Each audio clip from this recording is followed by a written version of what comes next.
Josh, a shelter in place or lockdowns are meant to protect people during a shooting is occurring. Really, the ultimate goal is to get people away from the shooting, to get people away from an area that may be unsafe. So once that lockdown, that shelter in place is lifted, it's the goal of law enforcement to get those people out of the area where the incident occurred. It's also an ongoing investigation, which means evidence is still being collected or preserved at the scene. So the goal is to get people to a safe location. When you lock down, you're locking people down to prevent the shooter from getting to them until law enforcement can get to them and protect them. We want them out of the area. Now, I understand that there's been an increased law enforcement presence. Honestly, right now, this might be one of the safest places in Rhode Island because of the amount of law enforcement presence. Brian Higgins, as always, thank you so much for taking the time to join us and helping to break down all the latest information. Again, that surveillance video released. We could potentially get more today, as there have been those different releases of images and video pretty much on a daily basis here since all of this played out on campus over the weekend. Brian, anything we missed, anything you want to make sure to add here before I let you go? No, Josh, I think we covered it today for now. As you said, I think more will come about today and tomorrow in the next few days. All right. Thank you again for being here with us. We definitely appreciate it. Of course, Josh. And we are also covering another developing story coming in out of Massachusetts, the Boston area here. I want to pop this up on your screen to give you a look at what we're talking about. Now, about 50 miles away from Brown University in Brookline, Massachusetts, there is this other high-profile homicide investigation that's been launched after an MIT professor was gunned down in his own home, with the shooter still on the run as of this morning. The Norfolk District Attorney's Office confirms Nuno Loureiro, a 47-year-old physicist and fusion scientist, was shot Monday night at his home near Boston. He was taken to a hospital where he died from his injuries. Now, the prosecutor's office says, as of last night, there are no suspects in custody, but they have labeled this a quote-unquote homicide investigation that is active, and you can see the photo of the victim right there on your screen. Loureiro joined MIT back in 2016, named last year to lead the school's Plasma Science and Fusion Center, one of the largest labs at the university, with more than 250 people working across about 7 buildings. Loureiro, who was married, grew up in central Portugal and studied in Lisbon before earning his doctorate in London. That's according to information from MIT. Now, the school's saying he was a researcher at an institute for nuclear fission before joining the university. The FBI asked whether this shooting could in any way be connected to the Brown University attack. The agency explaining, as of now, it knew of no connection between the crimes. A Boston University student who lives near the professor's apartment in Brookline told the Boston Globe that she heard 3 loud noises Monday night and was worried it was gunfire. The U.S. ambassador to Portugal expressing his condolences online, saying, quote, "It's not hyperbole to say MIT is where you go to find solutions to humanity's biggest problems. Fusion energy will change the course of human history," end quote. Again, this is an active homicide investigation. We will keep you updated here as we get additional information from the investigators involved. We do have to step away for a quick break here at 9:15 on the East Coast and 6:15. Hello, my name is Dr. Paul Cottrell. We are live streaming on Rumble and YouTube. You can also watch the live stream on my website, the-studio-reykjavik.com, and simulcasting on X Spaces. Thank you for joining. This is interactive. If you have a question, please type it in the text, or if you're on X Spaces, you can type it into the chat or ask for the mic. Thank you for joining. I greatly appreciate it. Please help support the work that I do by making sure you share the links and asking your social media to follow me. You can follow me on X, Rumble, YouTube, Brighteon, Bitchute, TikTok, Substack, Patreon. There's many ways to follow me. Also, you can listen to my podcasts on Podomatic, Apple Podcast, and on my website, the-studio-reykjavik.com. Please help support the work that I do. All these videos are for free. I have thousands of videos for free. I don't put stuff behind a paywall. For the ones that are supporting, thank you very much. You can support by being a paid member to my Patreon channel or my Substack channel. You can also donate on my website through Stripe, PayPal, or Buy Me a Coffee. Again, I give you my advice for free. I don't put stuff behind a paywall. Thank you very much for the ones that do support. And please take my advice. I have this health protocol that will slow down the aging process that I've been working on since I was 16 years old. I'm in my 50s, and I'm sure that you think I'm younger. So the point that I'm making is that I've tweaked this protocol for many decades, coupling with the knowledge that I gained academically and the research that I did in medicine, and just my personal experience about how to tweak this, especially when I was in triathlons in my 20s and 30s. So the point here is that there's a lot to be learned from geriatric medicine, sports medicine, and proper supplementation in terms of slowing down the aging process. It's really simple. Bringing down inflammation, soaking up free radicals, boosting up the immune system, boosting up the ATP levels, increasing your energy, and helping with the health of your mitochondria. If you target all those, you will slow down the aging process. Now, will you go back to infancy? No, of course not. But the whole point here is that when your body goes through these different milestones, either in terms of brain function or in terms of your somatic cells changing its methylation, because when you age, there are certain points in time where you age faster, all right, when you pass these gates. If you slow down the methylation process with the proper supplementation and proper diet and exercise, you're actually reducing the change in gene expression, and therefore your gene expression is as if it was younger than as if it was older. That's the whole foundation of this. So please follow my lead. It's something that I've been doing for a very long time. So to start off with, please go to my store and get the structural nano silver soaps. They're very high quality soaps that will help the health of your skin. And good skin health is part of, slowing down the aging process. Now, these structural nano silver soaps, you can get it in charcoal tea tree, in lemongrass, lavender, and also peppermint. They're made from structural nanosilver, so it'll help to neutralize. Super important if it's during the winter season, because certain things are floating around, like sub K, all right? So pay attention to what's going on. There are some cases that are increasing in the UK and increasing in the United States. You need to pay attention. Use the structural nanosilver soaps. They'll help with the health of your skin, but it also will help to neutralize. In addition, taking vitamin D3, super important. It'll help to absorb calcium, do resistance training, and that calcium that you're absorbing will be deposited in new bone matrix to improve the density of your bone. This is super important. Males and females need to do resistance training and build muscle to prevent osteoporosis and osteopenia. Now, vitamin D3 is also a gene expression cofactor, so your genes will express properly, so your cells perform properly. This is part of the reason why if people aren't getting enough D3, they're sluggish, their body isn't performing as well, because guess what? Your genes aren't expressing the way they're supposed to. So get the vitamin D3. Also, vitamin D3 is super important during the winter season. Why? Because it helps to get cells to go into apoptosis when they're infected. A lot of times when a cell is infected, the apoptosis pathway is inhibited. Vitamin D3 prevents that inhibition. So go to my store, get the vitamin D3, and follow my lead. All right. With that, let's go to Bloomberg. Oh, by the way, make sure that you use discount 5, all caps, discount the number 5. You get $5 off any order. If you spend $100 or more, you get a free gift until supplies last.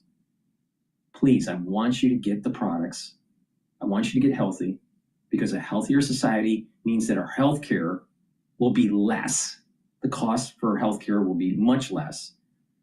We'll have more vitality, so we're going to be more productive as a society. So please take my advice. If we all did this together, we'd have a better world.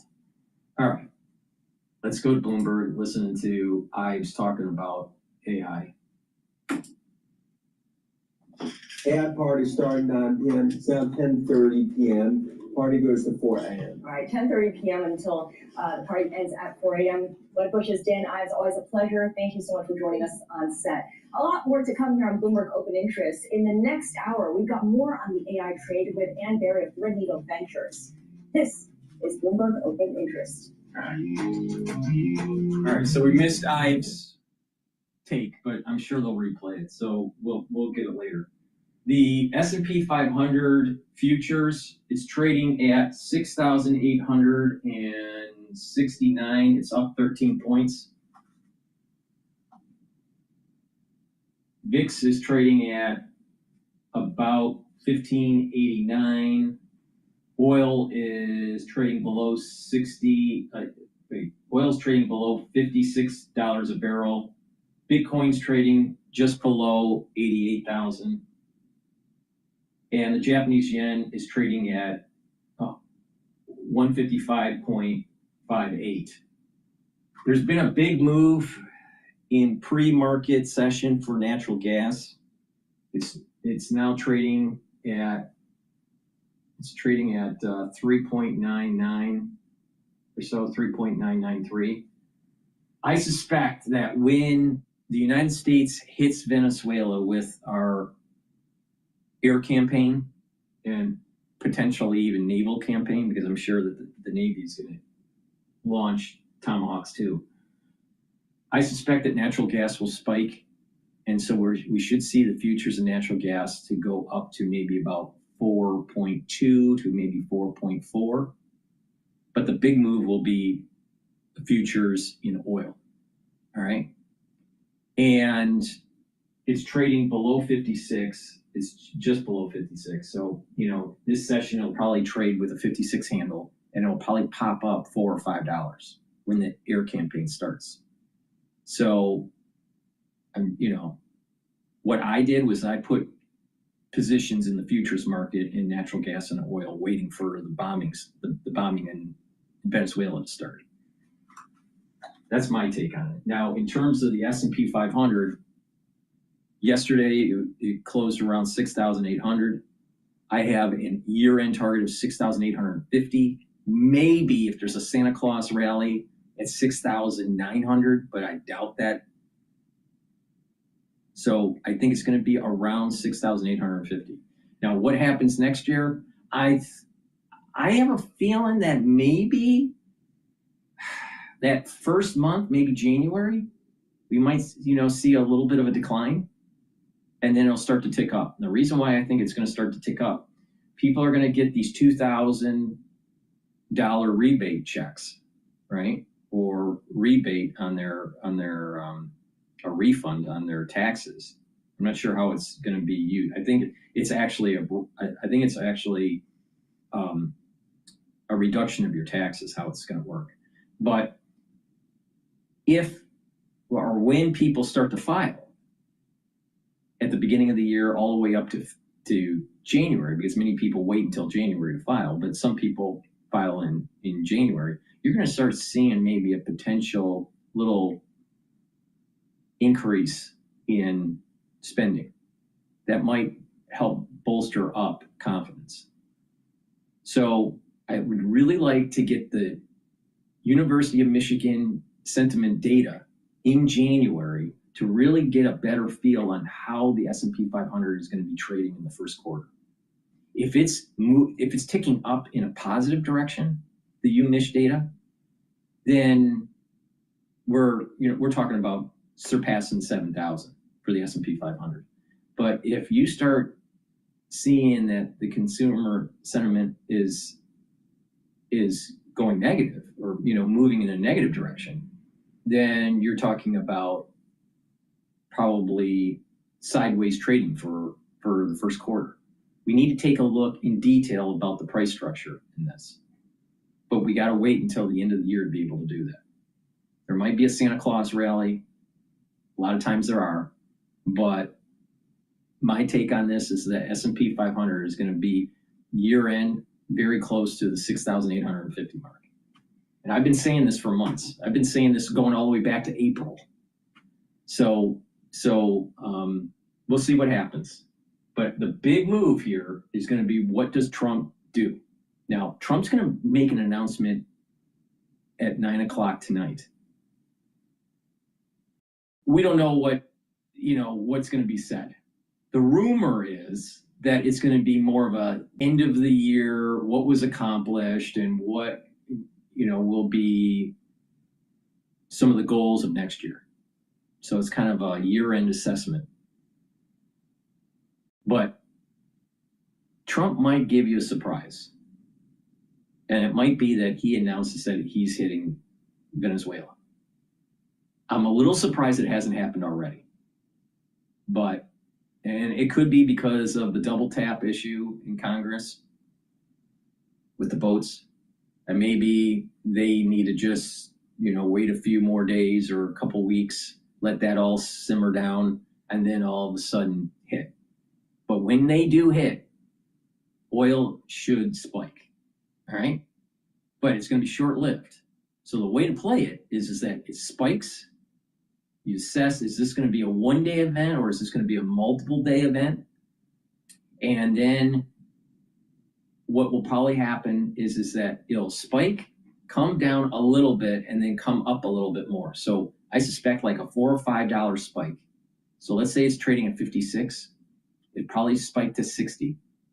It'll come down to maybe 59, and then it'll go back up, and then it'll go to maybe 62, maybe even to 65. All right? And then short it.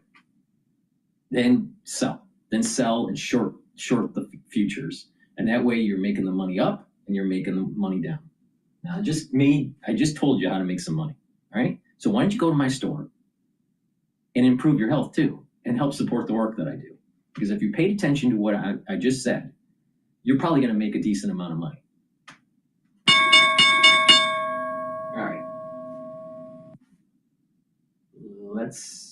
All right. Let me plug one product and then we're going to go back to Bloomberg. One of the pillars of, the market just opened here. Let's take a look at what the S&P 500 is. All right, the S&P 500 is trading at 6,803 at the moment. Okay, so the first pillar of my anti-aging core protocol is taking cleanse or max 35. Cleanse is 30 parts per million. Max 35 is 35 parts per million. You take a teaspoon a day, every day, swish it in your mouth, gargle about 20 or 30 seconds, and then swallow it. This will help to boost up your immune system, your innate immune system. It improves your oral cavity, the health of your oral cavity.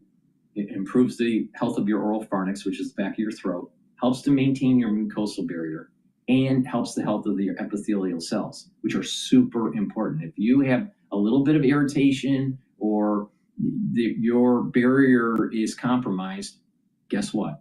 You get sick quicker. So what you want to do is maintain healthy epithelial cells. And when you're boosting up your immune system and you're neutralizing, which this does, the chances of you getting something, especially during the fall or winter season, is diminished. And if you look at people that are chronically sick, guess what? They age faster. You know why? I'll tell you.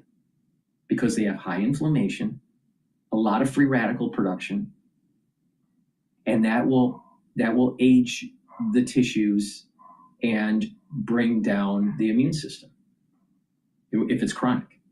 So what you want to do is stay healthy. When you stay healthy, people actually age slower. It's really simple. So please go to my store, get the cleanse or the max 35, take it every day. If you're not feeling well or someone around you is not feeling well, take a tablespoon or two. All right? The reason being, if someone's not feeling well around you, you want to prophylactically be active in protecting your body. All right? So please go to my store, get the cleanse or the max 35. I've been using this protocol to helping to boost up the immune system for over 5 years, every day. So please go to my store, take my advice. It works. All right, and the added benefit is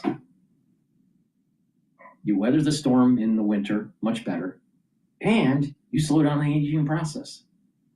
Okay, let's listen to Bloomberg.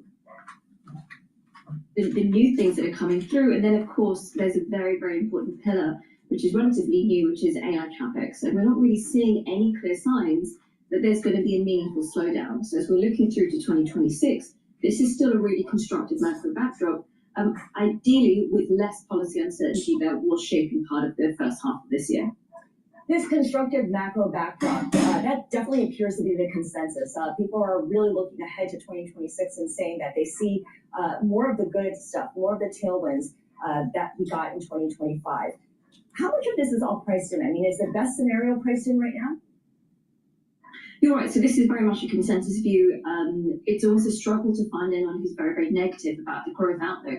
The kind of the key risk, which is sometimes being flagged, but I don't think with any significant conviction, is really around inflation. What questions around, are we underpricing the risk that inflation is going to take up? We're not seeing any clear signs of that, but we do admit that that is a risk, particularly when coming off the back of tariffs, and we're ultimately just looking for how companies are going to be behaving in the first 2 quarters of next year. The other big risk, of course, is going to be around AI, and we have seen that narrative shift where there's more and more questions. So I'd expect that every earnings season will be looking for proof of delivery. Really, are these companies delivering on these expectation earnings? And then can they continue to reassure concerns from investors that there is a bubble building up? So we think that they will prove, I guess they will continue to deliver on those earnings, but I do expect that caution, that concern to persist through 2026.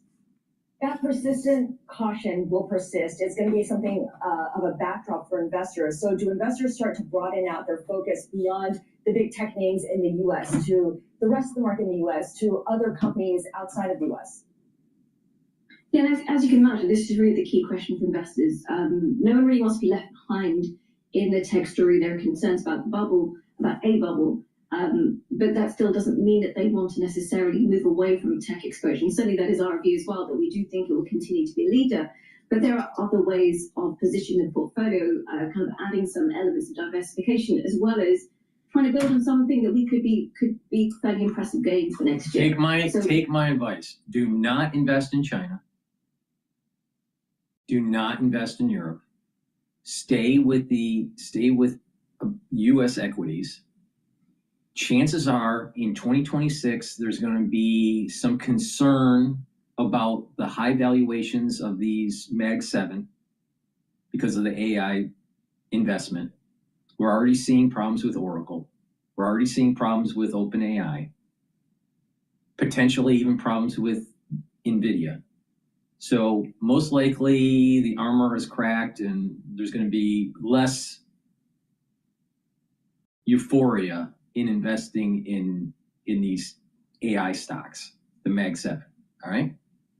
So as those multiples start to go down, money should flow to some of the other S&P 500 companies. So you want to kind of, I would stay in the S&P 500, all right? Because it's broad indexed. You know, it's a great broad index to invest in. Or you may want to move towards Russell indexes, where it's mid and small cap. All right. Now the problem comes in is that if there's a recession that may start to emerge in 2026. You want to stay away from small cap and move towards blue chip. And this is the reason why I think staying in the S&P 500 is better. All right. Now the S&P 500 is heavily weighted on Mag 7, but as it starts to rebalance, there's opportunity when you dollar cost average in. You're buying in the dips. You're actually getting that readjustment, and over time, you're going to do better. They'll be doing better. Now, if there's not a recession, and it looks like there's going to be, a decent growth in the economy because of new jobs coming online, people are building new businesses, the job market is good, people have confidence. This is the reason why the University of Michigan Index is so important to watch. If it's positive, then small cap will benefit. And so the Russell indexes will benefit. You got to wait. This is the reason why I'm saying that first quarter is really important to find out what is going on with the economy. All right. So if it's positive, stay in the S&P 500, wait it out because of the shakeout of the Mag 7, or go into the Russell indexes. If it's negative, you want to just, if you don't have any cash on hand, stay in the S&P 500, all right?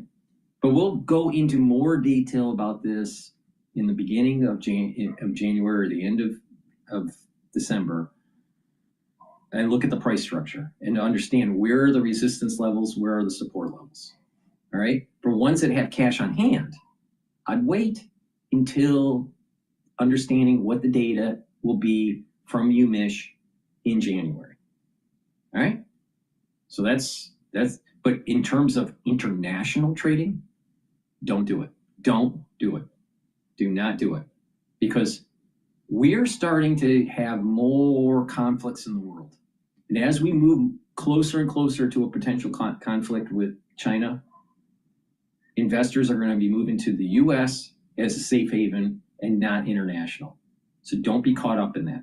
It's the same problem that happened in April, on April 2nd, when Trump talked about the tariffs and there was a big sell-off and everyone was saying move to Europe or move to Asia in terms of equities. And I said, don't do that. Just keep on buying. If you paid attention to what I said, you would have made more than 20% return from April to now. More than 20% return. Well, all the experts said that it was the end of the world and that, that you should go out of the United States.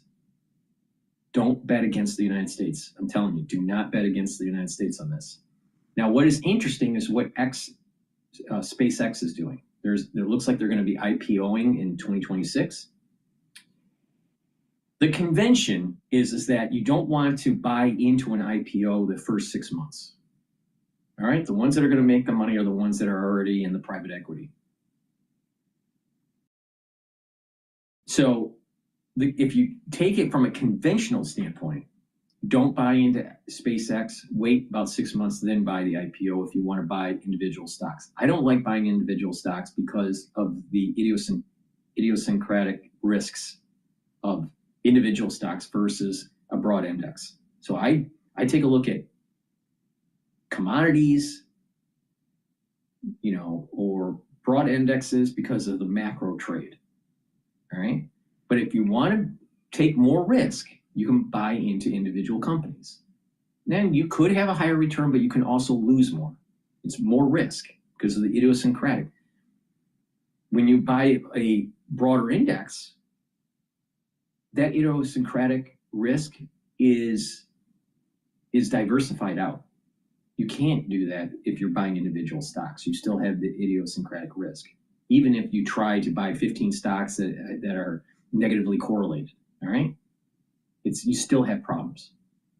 So if you buy into SpaceX at the very beginning, you most likely will lose money for the first 6 months, and then you start to make money. So this is the reason why you want to wait about 6 months before you get into the IPO. That's the conventional wisdom for most IPOs. SpaceX may be a little bit different. Why? Because they're going to be launching, or already have launched, satellites that will start to compute for AI and store for AI. Now, I don't know the details of this, but I suspect that part of the reason is that the satellites have solar panels and they're in a cold environment, and therefore they're perfect for computation. So it already has an energy source and it already has a cool environment to keep the chips from overheating. That's why I think why they're doing this. I could be wrong, but that's my gut feeling on this. Now, SpaceX may be benefiting from this build out of AI with their satellite network. All right.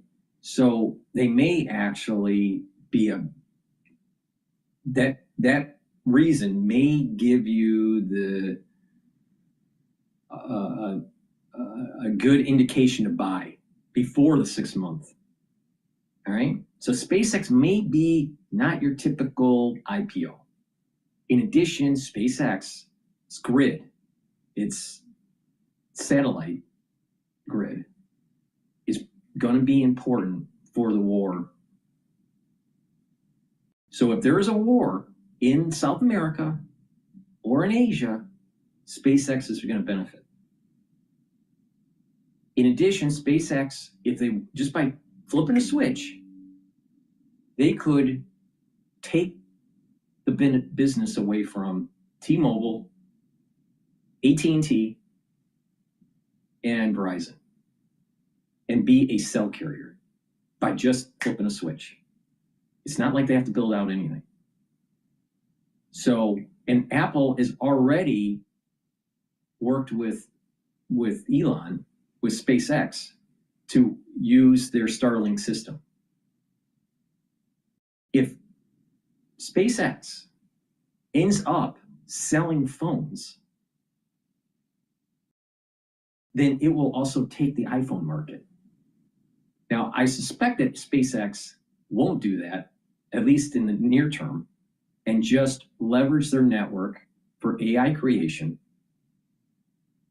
to help with their exploration of the moon and Mars, and work with defense. And that's where their money is going to be coming from.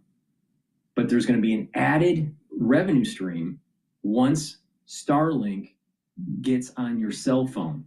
All right, people use Starlink for internet at their home. Not a lot of people, but just think about all that money that they're going to be able to suck in when they compete with Comcast, with AT&T, with Verizon, with Spectrum, with all these internet providers and cell phone carriers.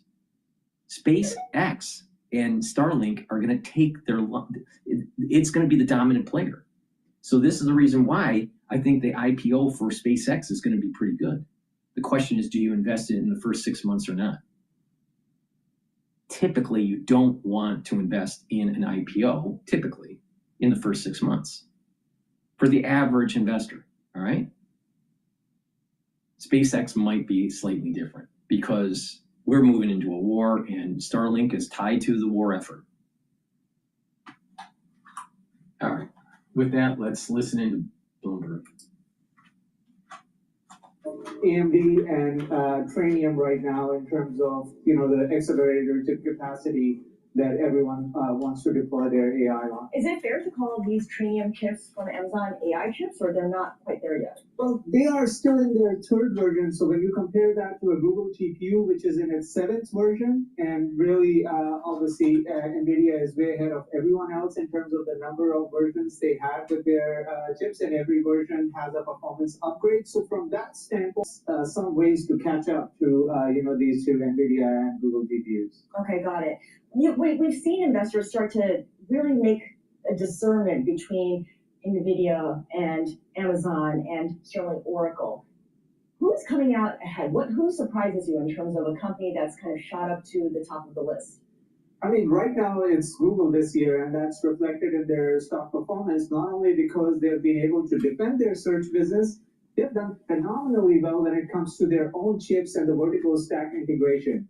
Look, for someone like Amazon, I mean, clearly they want to add as much cloud capacity and partner with, LLM providers because they don't have their own LLM like a Gemini for Google. Mm-hmm. And so from that perspective, Oracle trying to build just the GPU business, again, for a demand that's further out, that's the concern. But look, everyone still believes that there will be $3 trillion in aggregate spent on AI infrastructure. And think about it. Think about what Elon's doing. All right, he's setting up a network that could compete with AT&T in terms of cell phone carrier. He's setting up a server system that will compete with any of the hyperscalers. And he also has an AI with Grok. There's nobody, no player out there that is so vertically integrated. No player, not OpenAI, not Oracle, not Google, nobody. The only thing he's missing is a cell phone. Now he can just piggyback on Apple, which is already happening with Starlink. I'll tell you, Elon's a genius the way he works. Genius, or he's super, super, super lucky and blessed. And all of them are sold out because for inferencing, you need a lot more memory. For training workloads, you needed a bigger compute cluster. For inferencing, you need a lot more memory, and that's a nice tailwind for all these memory players. So you said they're sold out for 2026. Demand is certainly seen as robust. The competitors are those in Asia. What does the supply globally look like then?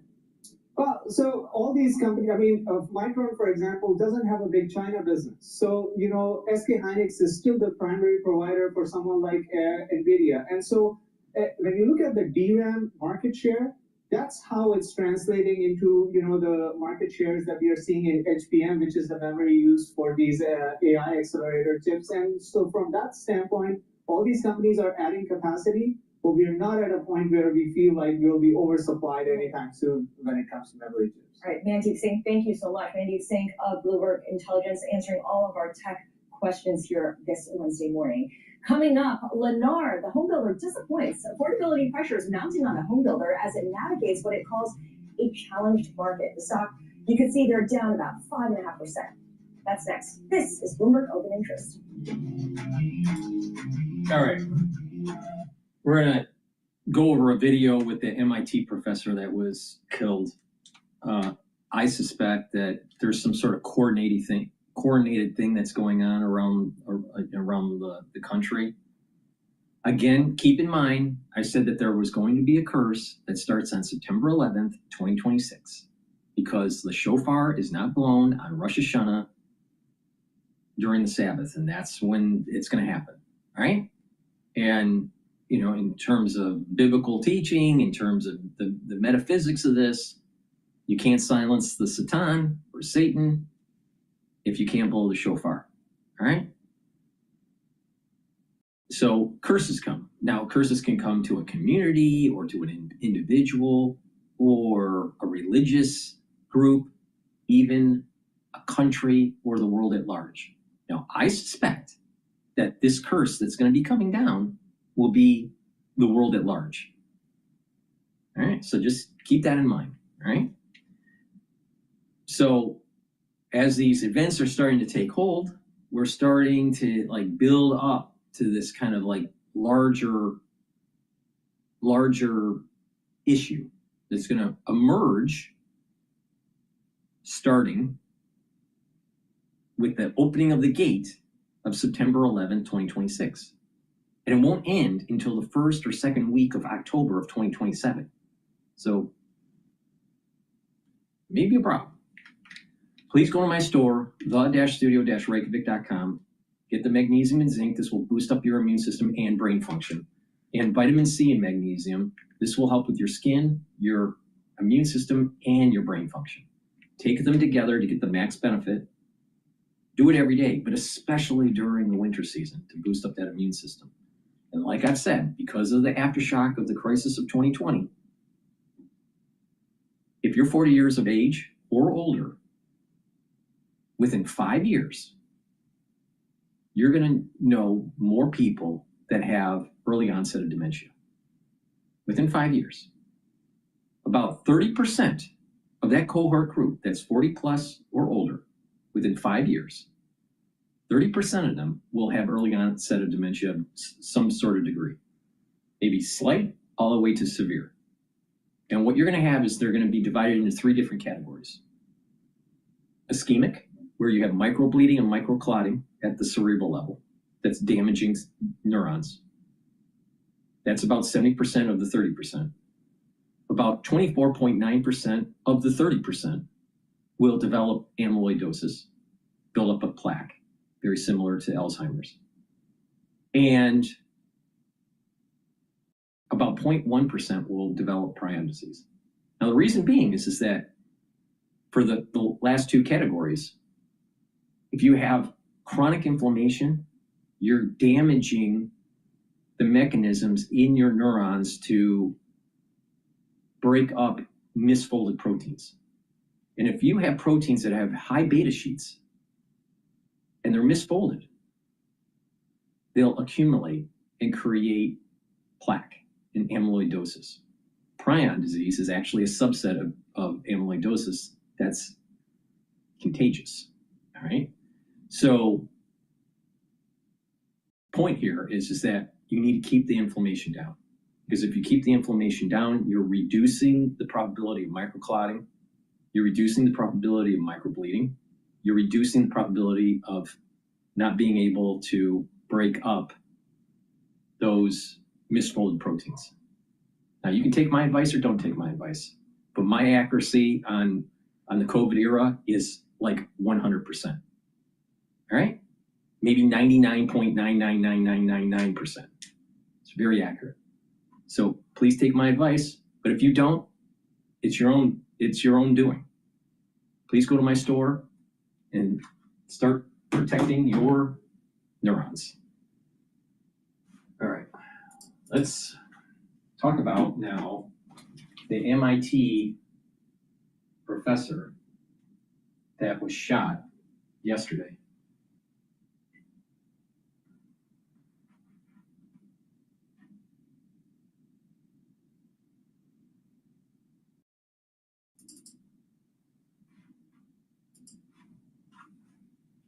Sell those wheels, wanna get off the real fast now.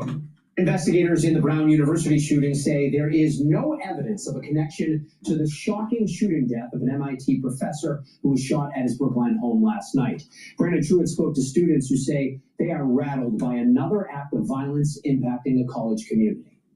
It is quiet here, just over 24 hours since this husband and father of three was shot right here in his home. This incident sending shockwaves from Brookline to MIT's campus in Cambridge. Tonight, candles sit in the windows of homes along Gibbs Street, while dozens line the sidewalk holding their own. A community-led show of support for the family of 47-year-old Nuno Loureiro, who was shot and killed at his home Monday night. Eurydice Hersey is a family friend. But it's a family that's feeling such raw horror, I'm sure terror.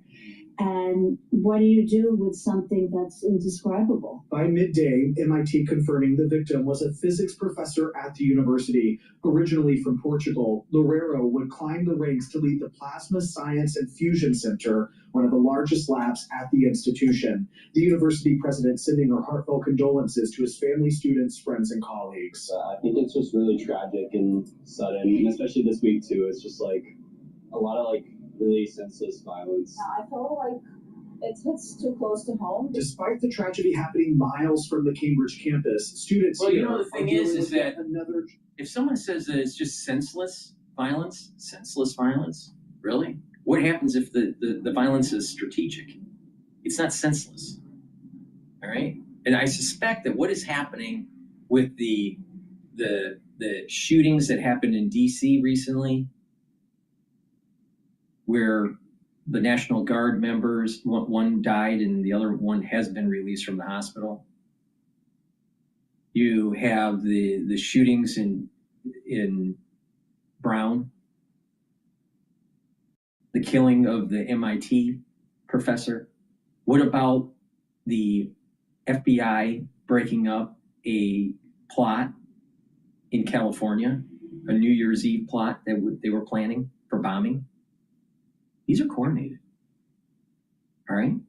Now, I'm not saying all of these events are tied together, but what I'm saying is these were coordinated events. Senseless killing is random.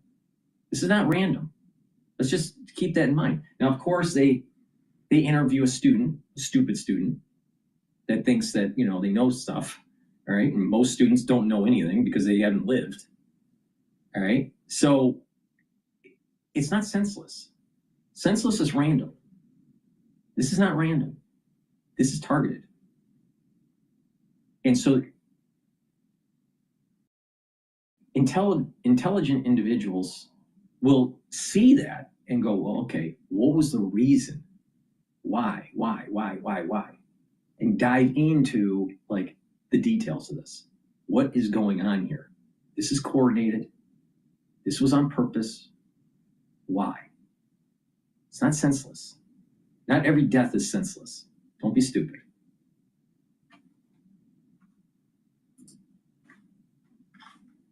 To the system while still processing what happened at Brown University over the weekend. It just made me so sad. This woman who doesn't want to be identified says she got to know Loureiro over the years at their gym in Cambridge. There was never a negative interaction with him.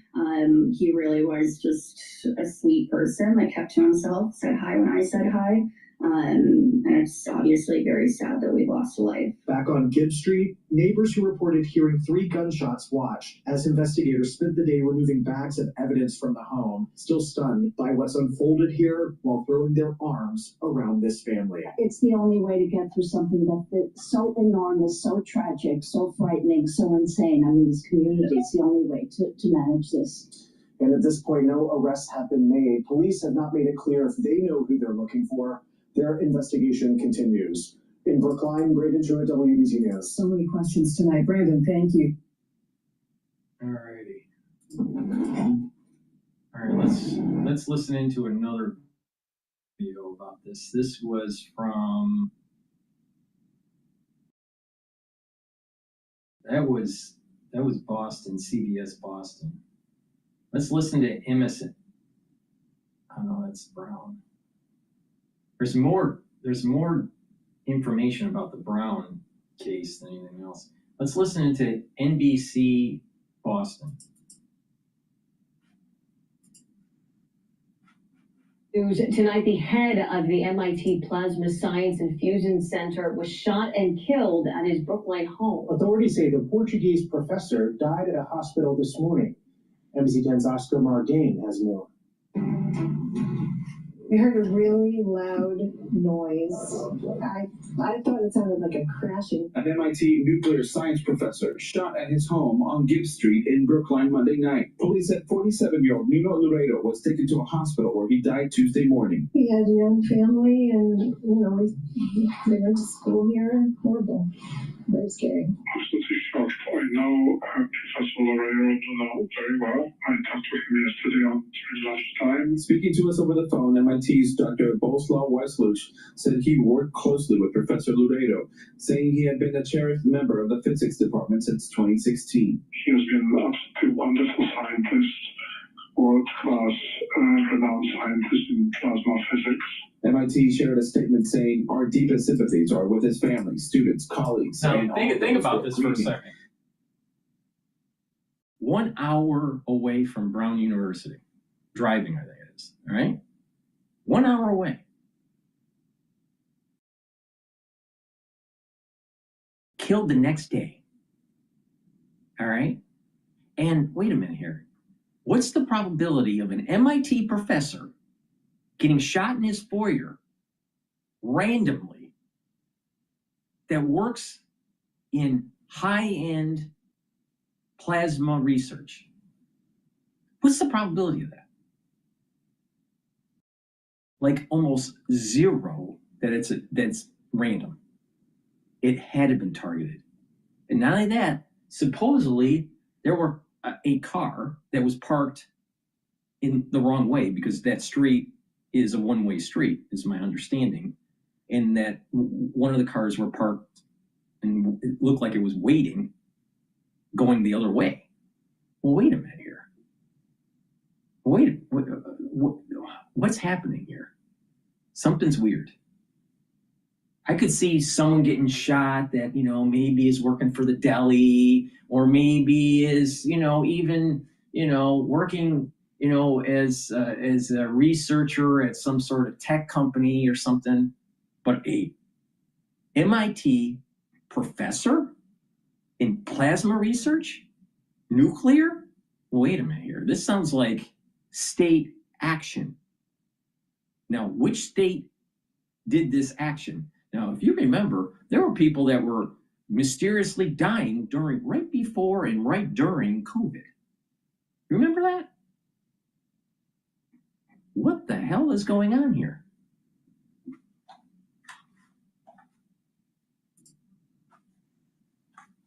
Focused outreach and conversations are taking place with our community to offer care and support for those who knew Professor Laredo. Wonder what the prime suspect was, why he went after him. The killing of the Portuguese scientist has left neighbors wondering about a motive and if their own safety is at risk. I'm walking around, I got children in the playground, like around the corner. The loss has moved Anne Greenwald to bring the community together in mourning. We're living in such terrible times right now that it seems like violence is just happening everywhere.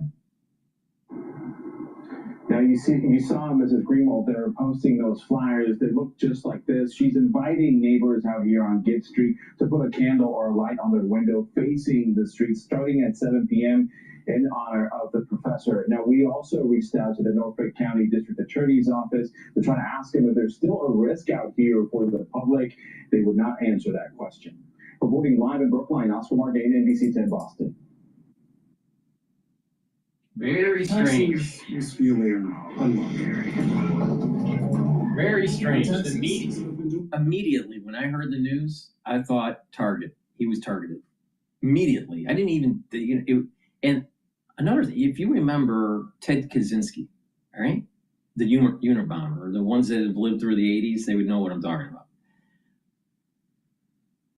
He targeted individuals that were in technology that he felt would hurt society. So he was bombing, researchers.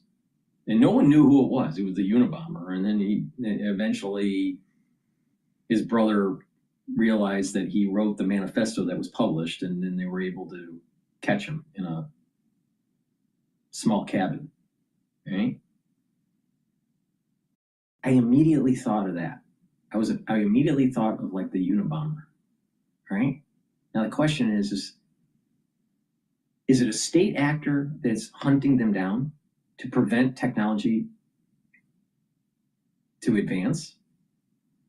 I saw on an X post, it's like the 3-Body Problem series, where you had an alien race that was trying to kill off certain researchers to prevent technology to advance. Now, I'm not saying an alien shot the professor, but the point I'm making here is that it's either a state actor or someone that is a lone wolf like the Unabomber that is knocking out people that are at the cutting edge of certain types of research. Now, I wouldn't be surprised, and I haven't read any of his research, nor will I, but I would not be surprised that there is a military application.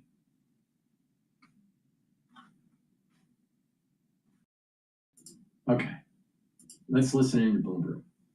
Could we see a market disruption, a market event? Are people just too exuberant out there? You see some so-called low-quality stocks driving this short-term rally. Bloomberg Intelligence With Scarlett Fu and Paul Sweeney. on Bloomberg Radio, YouTube, and Bloomberg Originals. Good Wednesday morning from the Bloomberg Interactive Broker Studio in New York City. We're streaming live on YouTube. Head over to youtube.com and search Bloomberg Podcast, and that's where you'll find us. It is Scarlett Fu, Paul Sweeney, the Bloomberg Intelligence Program. Coming up, we're going to check in with Ethan Ranganathan, Bloomberg Intelligence media analyst, on this whole Paramount, Netflix, Warner Brothers Discovery red headline just crossing the terminal. Paramount says it's good with its $30 bid out there. Thank you very much. Warner Brothers has advised its shareholders to go with Netflix. So we'll see what the latest is there. Victoria Fernandez, Chief Market Strategist at Cross Market Global Investments. She's going to join us to get her thoughts on these markets as we look ahead to 2026. George Ferguson, Bloomberg Intelligence Senior Aerospace and Airlines Analyst. Talk to us about Spirit Airlines. They're looking to merge with Frontier. I want to go to a Fox clip here that is interviewing an expert saying that the shooter from Brown for the Brown University issue here knew what he was doing. That it was that he knew who he was targeting. Now, I haven't seen this video, but before we do, please go to my store, the-studio-reykjavik.com. Get the vitamin B complex. This is going to help with your cellular metabolism and protect neurons and boost up your energy levels. Vitamin B complex, the first 4 B vitamins, will help with the electron transport chain, and that will help to build ATP so you have more energy. When you have more energy, your cells perform better. If you notice, people that age, especially ones that are aging faster, their energy levels are going down. You notice? Their metabolism is going down. Well, if you have healthier mitochondria, your energies are up and the aging is slower. So get the vitamin B complex, improve the health of the mitochondria and build up that ATP. Vitamin B complex will rev up the cellular metabolism so your tissues perform better. And the vitamin B complex has vitamin B12 to protect your neuron. Super important, especially if you're 40 years of age or older. Okay, I want to listen into this clip. Is of the person of interest in the Brown University shooting as the manhunt continues into yet another day. Hi, Lucas. That's right. Good early morning, Carly and Todd. The Providence Police releasing a new enhanced video of the person of interest in the shooting at Brown University over the weekend. In the video, which we'll play here, you can see the man wearing a hat and face mask, walking and looking around at times with his hand in his pocket, at others with both hands behind his back. He looks overweight in this two-tone winter coat. This video is from the east side of Providence on Saturday afternoon before the shooting. Yesterday, the police chief was asked this specific question. Evidence that suggests that the victim of a cook may have been targeted. No, not at this point. Ella Cook was the vice president of college Republicans at Brown University from Mountain Brook. The governor of Alabama has ordered the flags flown at half staff across the state until sunset Friday. The other victim, Muhammad Aziz Umzakov, an aspiring doctor from Uzbekistan. The shooting took place Saturday afternoon around 4 p.m. when students were taking final exams in that engineering building at Brown. We also have more video to share of the person of interest. This video at 2:53 p.m., about an hour before the shooting, from a Nissan Rogue, shows the person of interest walking near the engineering and physics building with that building there in the background. The next video shows the shooter in the distance walking away from the crime scene at 4:03 p.m., just minutes after the shooting. You can see the police sirens and lights as he walks in the background. The FBI and police are asking the public to share any potential tips and leads. The state's attorney general says to date, the investigation has not determined any motive, but overnight President Trump posting to Truth Social, he's wondering why there are not more security cameras at the school to get a better look at the shooter guys. Certainly is a question. Lucas Tomlinson live for us this morning. Lucas, thank you. With that, let us bring in private investigator Toby Braun. And Toby, let's pick it up there where Lucas left off, talking about the lack of cameras. A lot has been made of that in the media as to why there weren't more cameras on campus as a whole. But there's a really interesting article on Fox News Digital this morning, and it shows that there was an actual blind spot of cameras, no cameras, where the actual shooting happened. Do you think the shooter knew that, Toby? Morning. I certainly do. This guy engaged in his pre-attack surveillance. He knew the area. He knew exactly the building he was targeting. It's also a question, how did he get in the building? Because my understanding is you have to have an ID card to get in there. So there's just a lot of uncertainties right now. And I certainly believe he knew the blind spots. He knew it was an older building. Why there was no cameras, it's baffling to me. Older building, newer building, should have mattered. And I believe the security chief at that campus has some serious questions to answer as well as to why there was no more additional cameras present there. But I certainly think the area. Yeah, well, we now have what is being described, Toby, as enhanced video footage of this suspect. And police are saying that what they released yesterday is a montage of clips that show him before the shooting, possibly casing out the area to commit this crime. I mean, you look at this type of video for a living. So what stands out to you in it? First and foremost, his gait. It's very distinct, the way he carries himself, the way he walks. And you can see right there, he's engaging in that pre-attack surveillance, that right before, making sure it's a soft target, making sure there's no law enforcement in sight, and just rehearsing his attack right before he goes in that building and commits it. Again, that gait is very, very distinct, and I believe that somebody's going to look at that and possibly recognize something that feels common about it, that feels familiar, and that may be the clue that we need to solve this thing. Toby, what also stands out to me from the videos is that you see an individual walking and you know the time. And when I put those two pieces of information together, I think, shouldn't law enforcement be able to run a cell phone data check to see what cell phones were in that specific location at that specific time to narrow down the possible pool of suspects? Yeah, that's a great point, and they certainly are. I'm very confident that the FBI, their technical team, that's one of the first things they've done is looking at that data, dumping all that data, going through it, analyzing the devices, cross-referencing the devices, and determining what devices there could possibly lead to a person of interest. Yeah, we may not be able to see his face in this video footage, but we do now we have a body type. We see, as you said, how he walked, and he puts his hands behind his back at a certain point. That's not something that typically young people do when they're going for a stroll. Would you put him at 30 years old? That's the original age that police have released, in his 30s, or would you say somebody older? I think it's hard to determine. I certainly believe it appears over 30 years old. To me, it could be somebody older. I would probably put her between 30 and 45. All right, staying in the New England area, this is another wild story. This time out of Brookline, Massachusetts. Police department there say they have no suspect in custody after an MIT professor was fatally shot inside his home Monday evening. The police releasing a statement. This remains an active and ongoing homicide investigation in order to protect the integrity. We are limited in the information we can share at this time and ask for the community's understanding and patience. When you look at this attack, Toby, do you think this attack was random or targeted? Well, it's hard to determine right now. We have limited information for obvious reasons because it is an active homicide investigation. So until we have more information about the case, determining the motive will be almost impossible. Usually in crimes of passion, the perpetrator makes sure the victim is dead, and my understanding is the professor survived until the next day, and he ended up passing away in the hospital. So it's possible that it was some kind of crime of opportunity. Question in that case would be: was anything taken?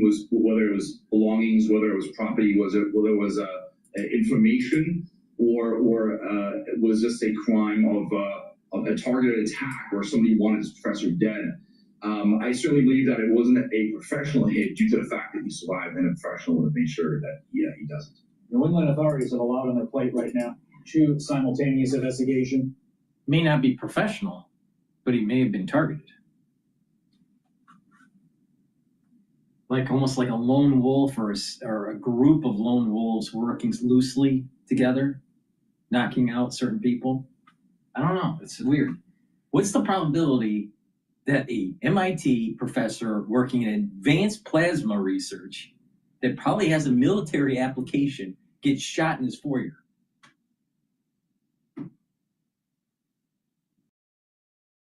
All right.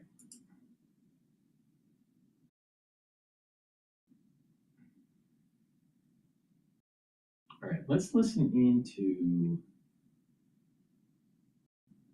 CNN about the blockade of sanctioned oil. President Trump is now taking the already boiling tension with the Venezuelan president to a new level now, ordering a, quote, total and complete blockade on sanctioned oil tankers in and out of Venezuela. He says that's going to be backed by a, quote, unquote, armada of U.S. ships in the region. The specific wording of Trump's announcement may allow for more wiggle room than his blockade threat suggests, but he's definitely trying to escalate things even further. It comes after the U.S. Coast Guard seized this ship. We've been showing you this video since last week off of Venezuela's coast. The new threat is now intended to hit right at the heart of the Venezuelan economy, its massive oil reserves. The president, it appears, is also trying to turn the focus back to the Caribbean and back to his agenda, announcing a primetime speech from the White House tonight. One thing he's likely trying to turn the focus away from, an explosive Vanity Fair interview with his chief of staff, Susie Wiles. People still trying to wrap their heads around what was said on the record in this lengthy series of interviews. One of the more and many eyebrow-raising things about was what that was said was. Everyone's gearing up for the holidays in a Chevy of their choice. What that was said was about those strikes on alleged drug boats off the coast of Venezuela. The Trump administration has maintained that those strikes are aimed at stopping drugs from reaching the United States. But Susie Wiles says on the record now that they're more about the country's leader, saying that Trump, quote, wants to keep on blowing boats up until Maduro cries uncle. CNN's Elena Treen is live at the White House for us this morning. About that blockade, what are you hearing? Yeah, what a stunning quote that was from Susie Wiles. What's wrong with it? Has been covering Here's the thing. Here's the problem with these pseudo intellectual, libtards on mainstream media. All right, most of them aren't very bright. All right. Secondly, they are very liberal.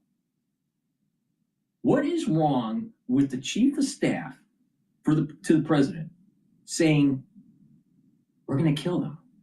We're going to take their oil. We're going to blow up their boats. What's wrong with having fortitude? Oh, ultra liberals don't like that. They prefer a porous border. They prefer 50 to 80,000 people dying from drug overdose a year, which is more than the number of soldiers that died throughout the whole Vietnam era. What is wrong with these retards?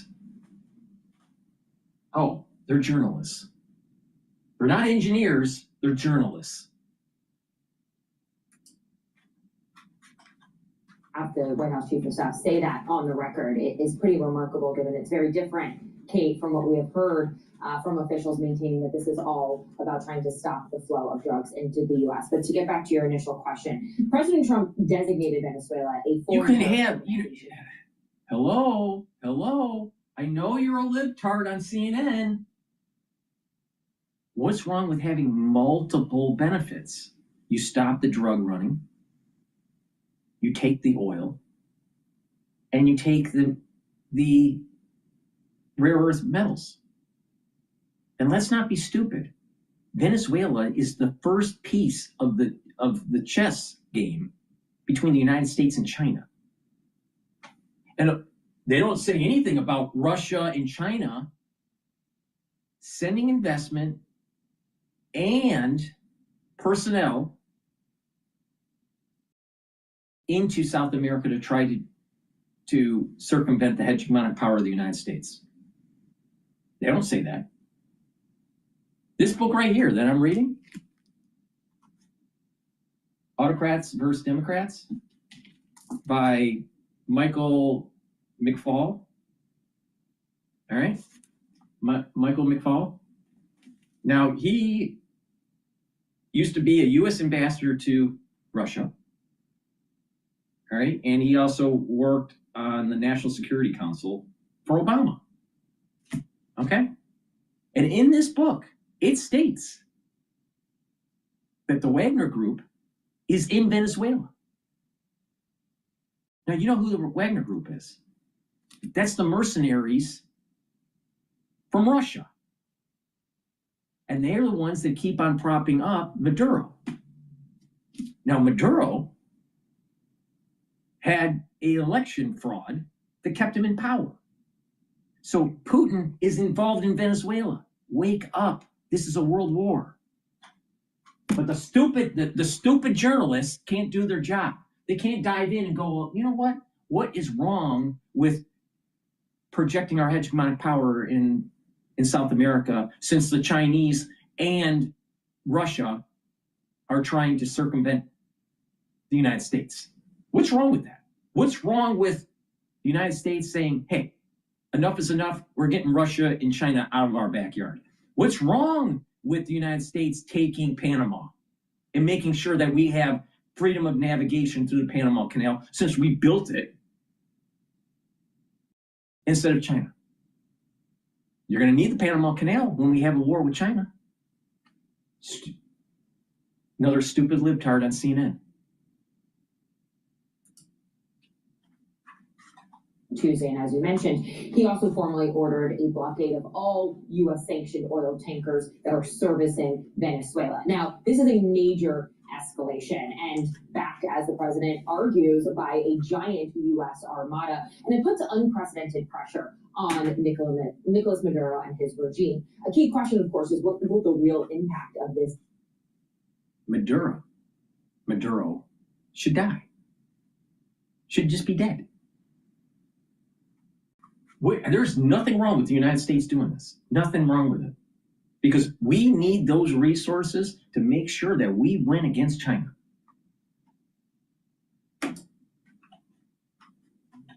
I think there's no question that it will hit their already very struggling economy especially hard and could threaten to actually bankrupt Venezuela. But I want to read you some of what the president posted overnight. He said, quote, Venezuela is completely surrounded by the largest armada ever assembled in the history of South America.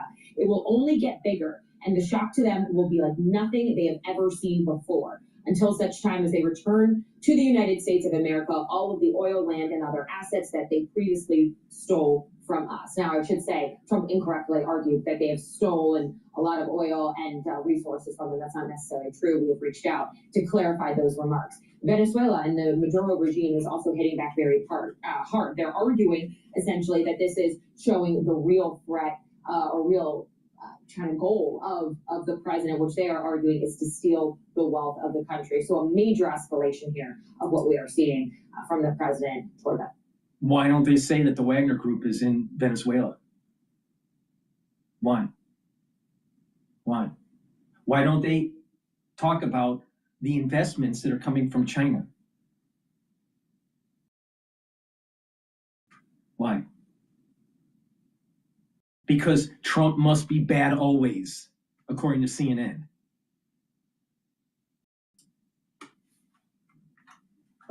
Joining us now is CNN military analyst and retired Air Force Colonel Cedric Layton. Appreciate you being with us. Oh, it's good to be with you, Rosemary. So, Colonel, on Monday night, the Pentagon struck 3 more alleged drug boats in the Eastern Pacific, and then on Tuesday, an interview with Vanity Fair has President Trump's chief of staff, Susie Wiles, revealing that these strikes were less about drugs and more about regime change, saying that Trump, quote, wants to keep on blowing boats up until President Nicolas Maduro cries uncle, and people way smarter than me on that say that he will, unquote. So what's your reaction to this? Well, I don't think that hitting these alleged drug boats is going to do the trick. If the effort is going to be focused on regime change, what really needs to happen is they need to go after much bigger fish, figuratively speaking, of course. And what I'm talking about there, of course, would be something like the oil tankers. And so there's a distinct possibility that based on the president's Truth Social posting and some reporting, the distinct possibility is that he's going to go after the oil tankers. So basically like that operation a few days ago that netted the large oil tanker that was flying the Guyanese flag.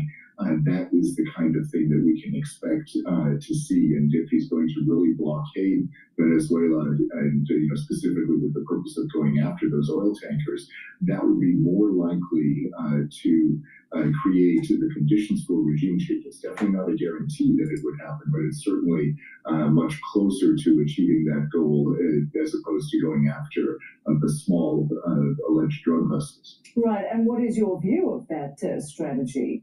The regime change?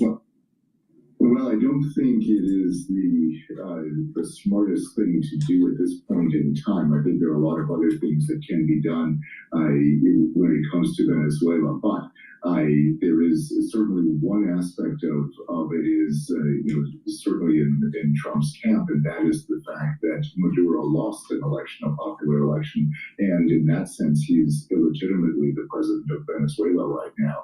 So to effectively remove him is not a bad idea. And you know how they know that it was illegitimate? Because they had a jump diffusion. And all of a sudden it jumped. And you remember something like that happened in 2020 in the American election. Amazing how that works. So they used this as forensic evidence to prove that Maduro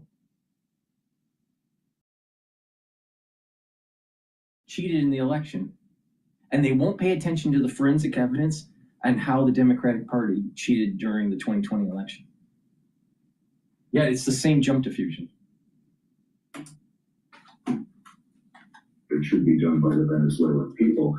They are the ones that should be taking this into their hands and creating conditions where Maduro leaves. And Colonel, also on Tuesday, Senate Democrats are angry after attending a classified briefing with Defense Secretary Pete Hegseth and Secretary of State Marco Rubio, where they declined to show senators the unedited video of that controversial second strike on an alleged drug boat in the Caribbean on September 2nd that targeted 2 survivors. What's your response to their refusal to release this controversial footage? I think it's a big mistake. I think what the administration is looking at is the possibility that if they do release the video, it could potentially lead to everybody, or at least many viewers, looking at it and saying there were, in fact, war crimes committed. So the administration is trying to avoid that. And one of the key tells in this particular case is the fact that they changed their policy when it came to survivors, and they had a few of them a few weeks later, and those 2 that we know about, at least, were repatriated to their countries, in this case Colombia and Ecuador. So it's pretty clear to me that they didn't want to have survivors and really had no contingency plans for survivors, but that was a direct violation not only of the laws of war, but also of maritime laws. So that puts the administration in quite a bind, actually. And Colonel, what more are you learning about Hegseth's plans for major power shifts within the US military that, if adopted, would aid other efforts by the Trump administration to move resources away from the Middle East and Europe, and apparently reduce the number of generals? What's this all likely to accomplish as well?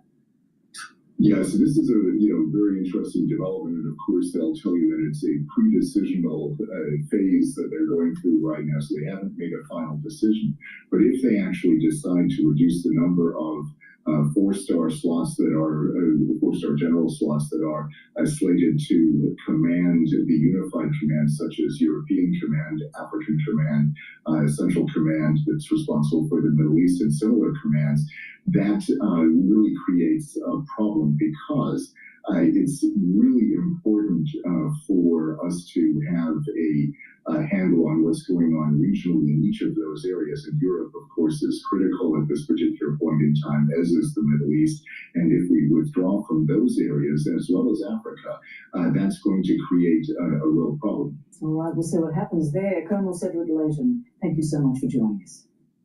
You got to be strategic with the resources you have. You can't be everything to everyone. The American tax-paying dollar can't stretch that much anymore. They're tapped out. The taxpayer's tapped out. So just focus on what's super important. So I'm for what Trump's doing. Decouple from Europe. Let Europe handle their own problem.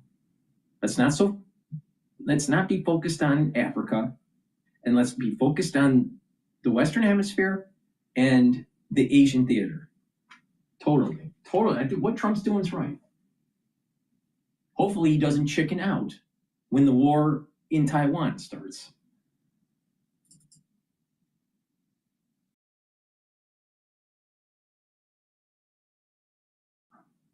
All right, let's listen to Fox News about the largest armada. All right, but before we do that, Breaking news overnight. Before we do that, please go to my store and get the Goodnight Formula. This has tryptophan, melatonin, GABA, and passion flower. It'll allow you to detoxify your central nervous system. You'll be well rested, and you'll be consolidating memory. Why? Because Goodnight Formula will allow you to get into 3 to 5 cycles of REM sleep and deep sleep. When you do that regularly, you're helping your brain. Please go to my store, take this every night, and slow down the aging process. If you notice, people that are chronically sleep deprived age faster. Resveratrol. Resveratrol is something I've been taking for decades. It stacks really well with C60, clarity factor, NAD+, ubiquinol.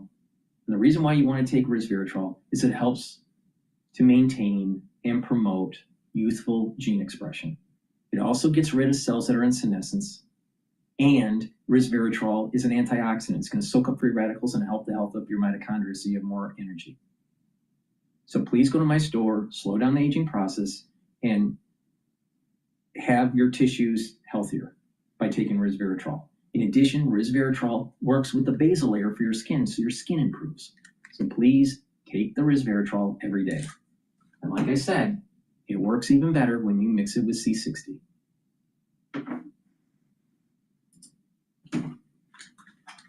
Trump designating Nicolas Maduro's Venezuelan regime a foreign terror organization, ordering a total blockade of oil tankers entering or leaving the region. The president wrote on Truth Social last night, Venezuela is completely surrounded by the largest armada ever assembled in the history of South America. It will only get bigger until such time as they return to the U.S. all of the oil land and other assets that they previously stole. The illegitimate Maduro regime is using oil from these stolen oil fields to finance themselves. Drugs, terrorism, human trafficking, murder, and kidnapping. U.S. military forces striking 3 suspected narco-terrorist boats in the Eastern Pacific, killing 8 aboard. Secretary of War Pete Hegseth defended the operations and also discussed why he's not releasing the full video of September's double tap strike. Watch this.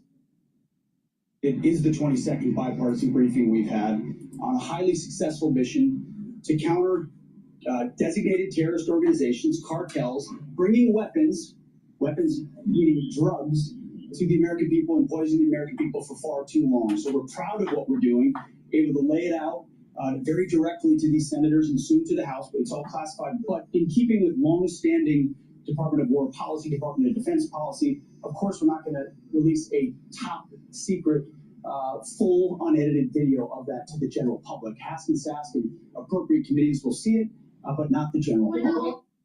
Joining me now from the Heritage Foundation Center for National Security is former Pentagon official and Navy Captain Brent Sadler. Brent, thanks so much for weighing in here. What is your reaction to all of this? Yeah, I don't think releasing the full video, even if it was declassified, serves much more of a purpose. But it certainly gives a lot of fodder for propagandists out there to use and to try to continue to attack the administration's decision to go after the cartel's bottom line. What about this whole idea of designating Maduro's regime as a terror foreign organization? Your reaction? Well, I think it's inevitable. I mean, everything this regime touches and everything that's supporting it is illicit in one form or another, and they certainly have friends who are terrorists like Hezbollah, the IRGC from Iran, who are actively operating in and through Venezuela, mostly through their money laundering and their other cash-making illicit networks, but they're there nonetheless. And so I think it's inevitable. I think it's probably to be expected. Let me get your take on Ukraine and Russia, because the president of Ukraine, Zelensky, says a very workable peace plan could be presented to Russia within days. After recent marathon talks with American and European allies, the U.S. is offering Ukraine NATO-style security guarantees if Zelensky accepts this plan, though he refuses to cede any territory to Russia. President Trump says negotiators are close to sealing the deal, partially due to Special Envoy Steve Witkoff. Watch this.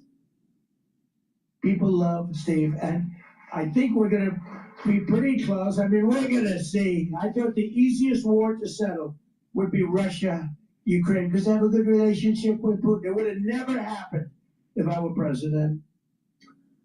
Brent, your reaction?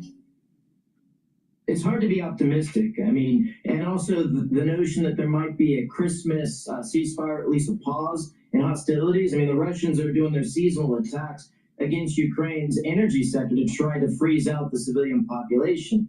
And, you know, this Christmas, or Orthodox Christmas, which is 7 January, it could likely see some positive trends with the transfer of POWs, with prisoners of war on both sides, we've seen in the past.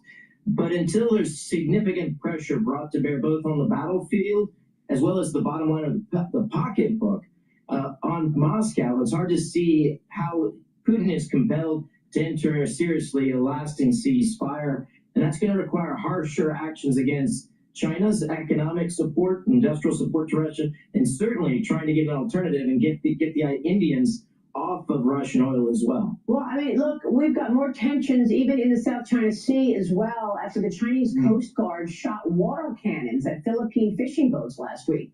The move injured multiple people on board, and the Philippines called this act dangerous and inhumane. China says the Philippines provoked the incident, Brent. Your reaction here?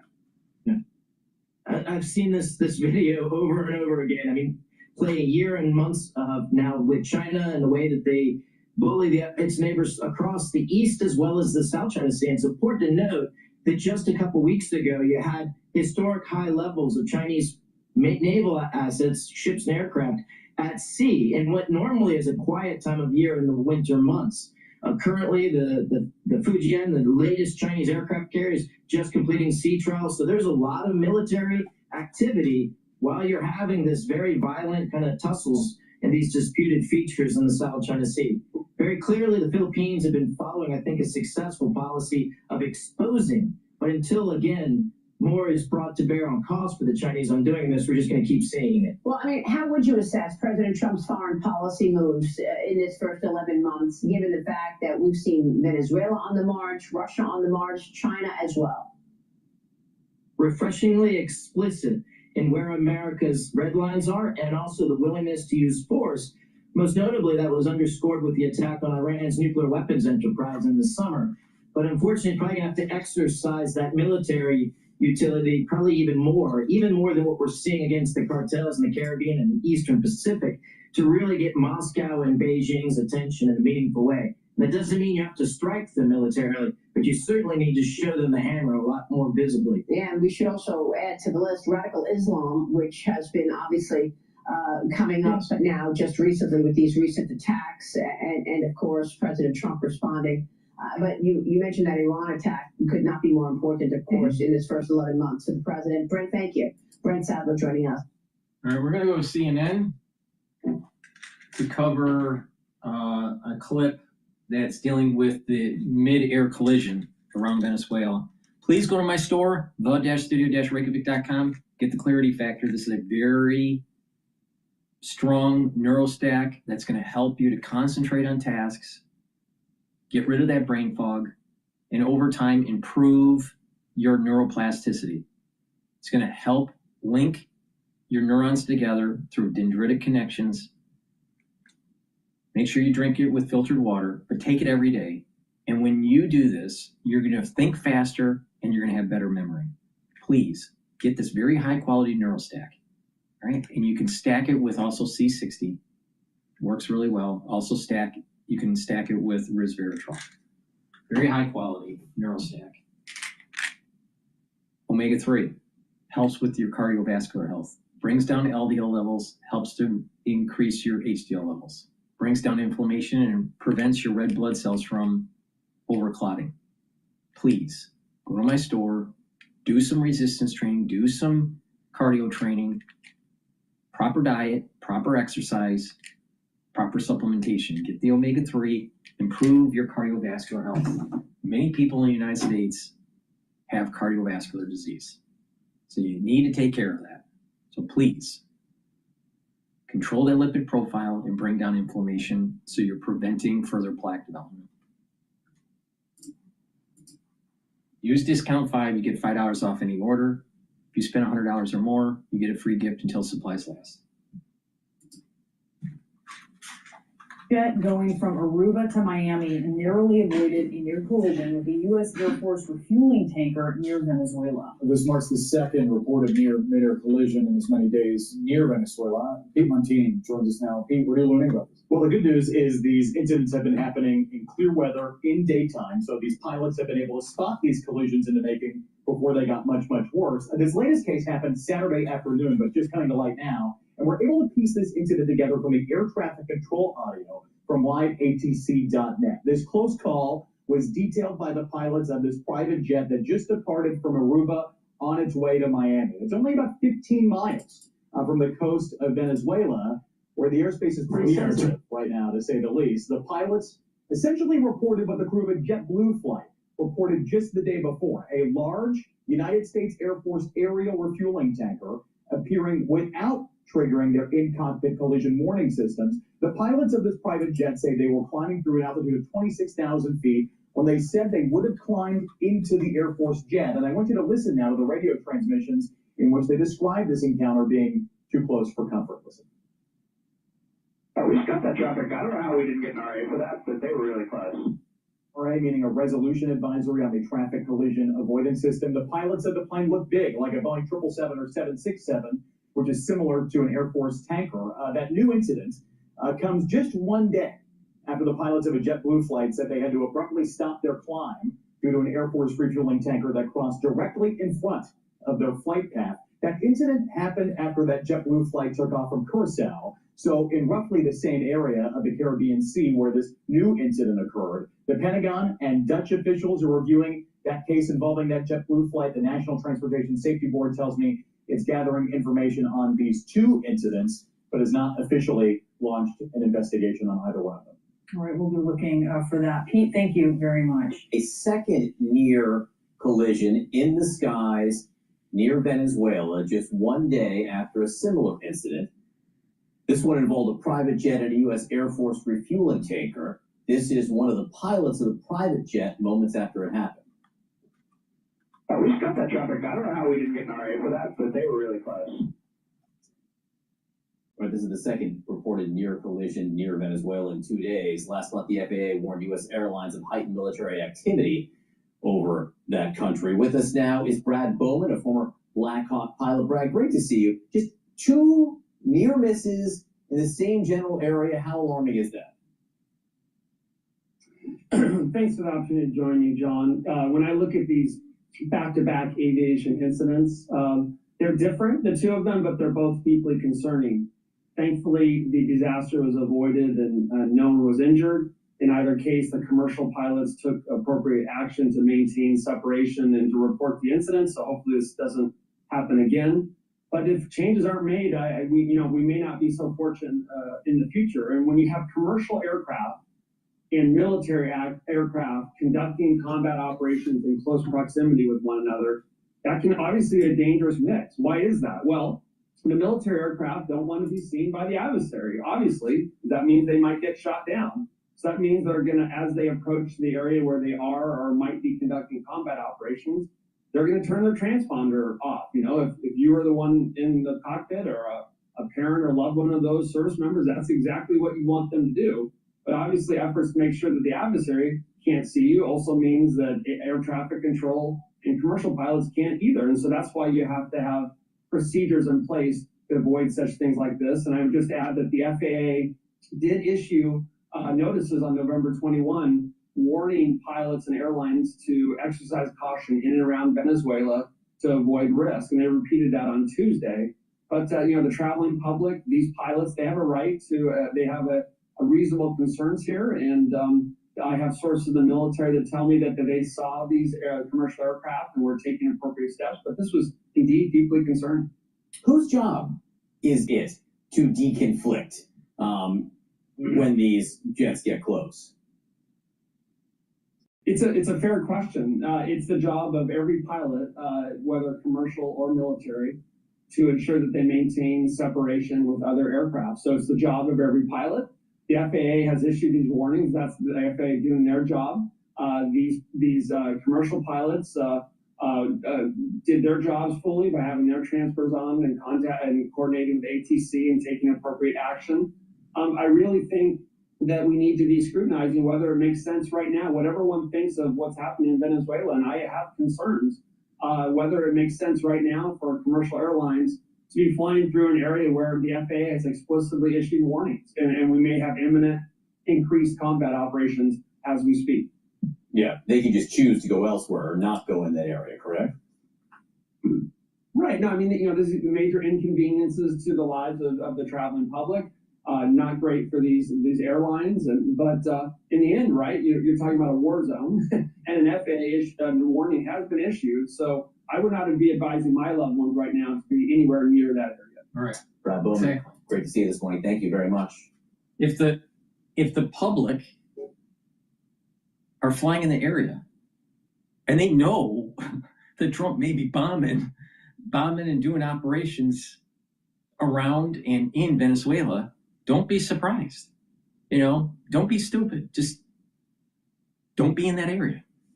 Please go to my store, the-studio-reykjavik.com, get the Gladiator Barley. This will help to build muscle, do some resistance training. And also Gladiator Barley will bring down inflammation, so you'll recover quicker from your workout. It'll detoxify your body and bring down and soak up those free radicals. When you do that, you're slowing down the aging process. In addition, by bringing down the inflammation, soaking up the free radicals, and detoxifying your body, you're helping with brain function, helping to reduce plaque formation. You're helping your immune system and your endocrine system. So you get lots of benefits by just taking Gladiator Barley. Make sure you do some resistance training to build some muscle, right? You don't have to be an Arnold Schwarzenegger.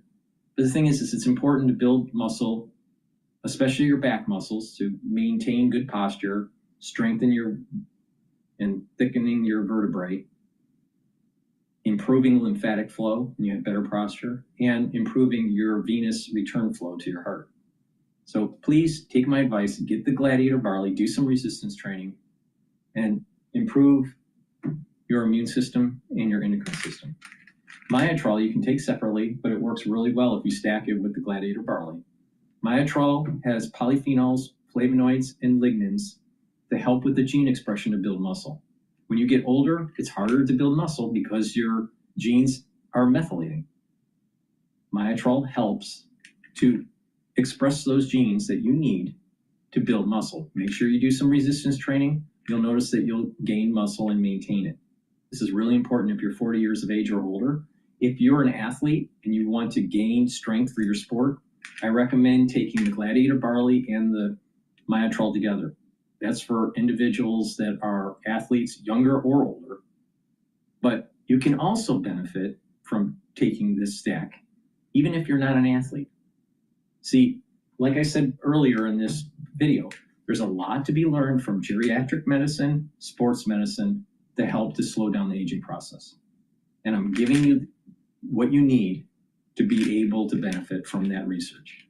So get the Gladiator Barley and the Myotrol, do some resistance training, and you will slow down the aging process.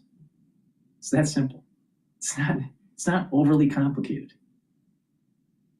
Please go to my store, use discount 5 to get $5 off any order. If you spend $100 or more, you get a free gift until supplies last.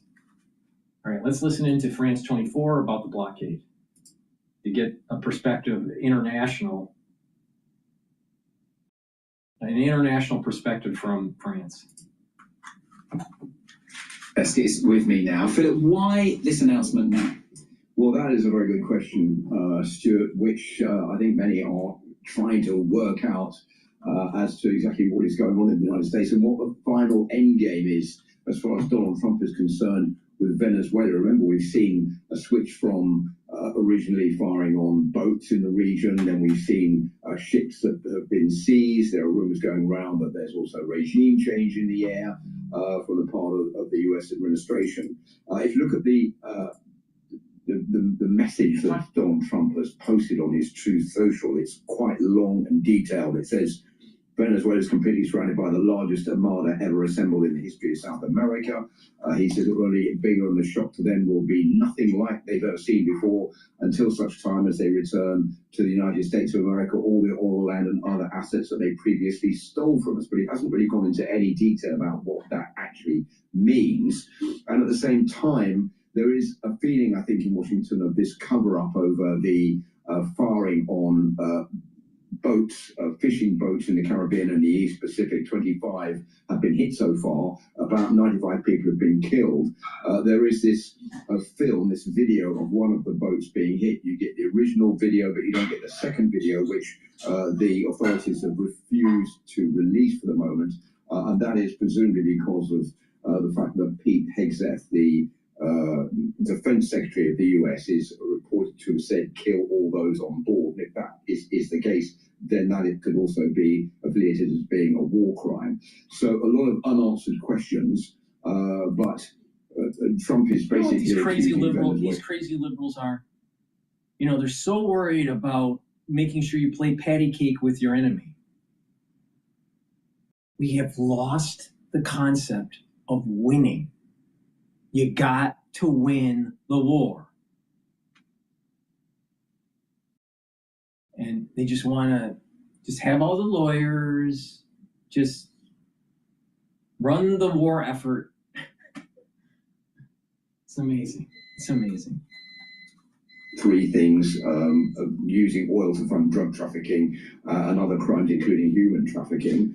He's vowed to continue the military build-up around Venezuela and also wants to return of oil, land and assets, as I was saying, that he belongs to the United States. Give us more then on the reaction from Venezuela. Well, you've seen the reaction there just now of Nicolas Maduro saying it was basically grotesque, utterly irrational, this oil blockade to steal riches, and affirms it's steal riches. All right, you know, might makes right when it comes to like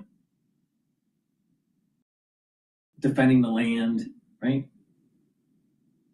The reality of the situation is this: the United States had companies in South America extracting resources. Social autocrats, socialistic governments came in and took the private property away and then propped up their autocratic regime and fleecing their people. So they took private property, made it state-owned. And this is the reason why the United States is saying we want communism out of our backyard. We don't want China. We don't want Russia. We don't want any of these people in our backyard. We want it to be a democracy, an open market. Now, of course, there are some nefarious things that we do with our intelligence agencies, aka what happened in Chile. But the bottom line here is that a lot of American companies, their property was stolen by autocrats. So take it back. Venezuela is confirming its legitimacy over its oil fields. Just to give you some perspective about where this oil goes and who is going to profit from it, there are about 850,000 barrels produced every day in Venezuela. China has about 81% of that oil shipped to its country. The United States takes about 70% through the Chevron Corporation, and about between 2 and 5% goes to Cuba. So a lot of people are saying, well, isn't this pretty obvious that Donald Trump wants to get his hands on that oil so that he can stop the influence of China in the region? There is also another question that has been raised just in the last few hours by the US Congressman Joaquin Castro, who's a Democrat. He says the naval blockade is unquestionably an act of war. US lawmakers will on Thursday vote on a resolution directing the president to end the hostilities in Venezuela. And that, I think, is once again raising the question about the whole legality of what Donald Trump is doing here. That raises questions about the legality. What about questions about whether there's some kind of bigger regional plan here? And that is probably, I think, one of the most interesting questions here. As I said, there's a large quantity, most of the oil goes to China. Is this an attempt by the Trump administration to undermine oil exports to China and China's influence in Latin America? That question has to be asked. Does Donald Trump want to install a like-minded regime in Venezuela, a regime that would be more sympathetic towards Donald Trump and play into the hands of the United States, a bit like we've seen in Honduras, in Argentina, and just in the past few days in Chile? And also this desire by the United States to reactivate, which is called the Monroe Doctrine, which is a 19th century plan which basically ushers in an era of Washington interventionism in Latin America, treating Latin America a bit like the United States' backyard, and it's the United States that decides what goes on there, who runs the countries there. This was described by the former US Secretary of State John Kerry as dead and buried, but it looks like Donald Trump has decided to. What's wrong with what Trump's doing? Russia and China are doing that in our own backyard. And oh, by the way, we need freedom of navigation, especially when we are going to go to war with China. Venezuela is not too far away from Panama.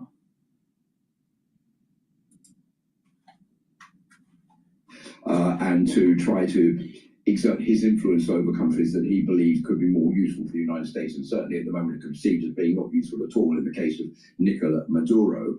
And what Donald Trump wants to do is to neutralize drug cartels and transnational crime, and also he wants to stop the influx of illegal immigration into the United States. And many say that those illegal immigrants are coming in from Venezuela, and that's why Donald Trump wants to get rid of the Maduro regime so that he can stop those illegal immigrants coming into the US. So a lot of different policies that Donald Trump could be working on. We don't know exactly what policy that means, but there's one other thing which I think is quite interesting to draw up in all of this, and that is Susie Wiles, who's Donald Trump's chief of staff at the White House. She's been talking to the magazine Vanity Fair, and she said basically that all of this is part of a plan by Donald Trump to oust Nicolas Maduro. Don't have to look any further than that, because she said Trump wants to keep on blowing up boats until Maduro cries what she says uncle. That's to say that he is going to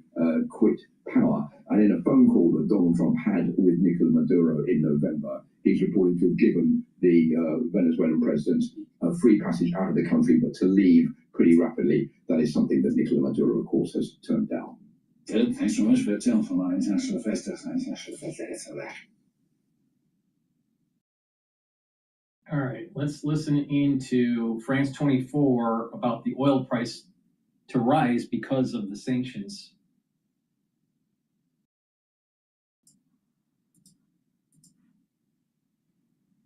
For business news, Sean Pellegrin is with us. He's starting with a look at how the oil markets are doing. Absolutely, Stuart, and this on the back of Donald Trump's announcement that he would blockade any sanctioned oil tankers going into or leaving Venezuela. This decision could affect the world's oil supply and has led to an increase in oil prices. You can see there, although from lows that we haven't seen in almost 5 years since the pandemic. The West Texas Intermediate up 1.32%, and crude up 1.26%, so back towards that $60 a barrel mark. So, Sean, what does Venezuela represent then for the global oil industry?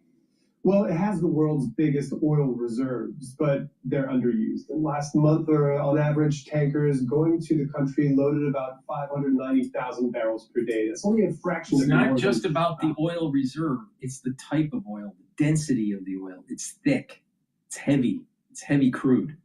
We need that. We have a lot of light crude. Now, what's wrong with America having what it needs?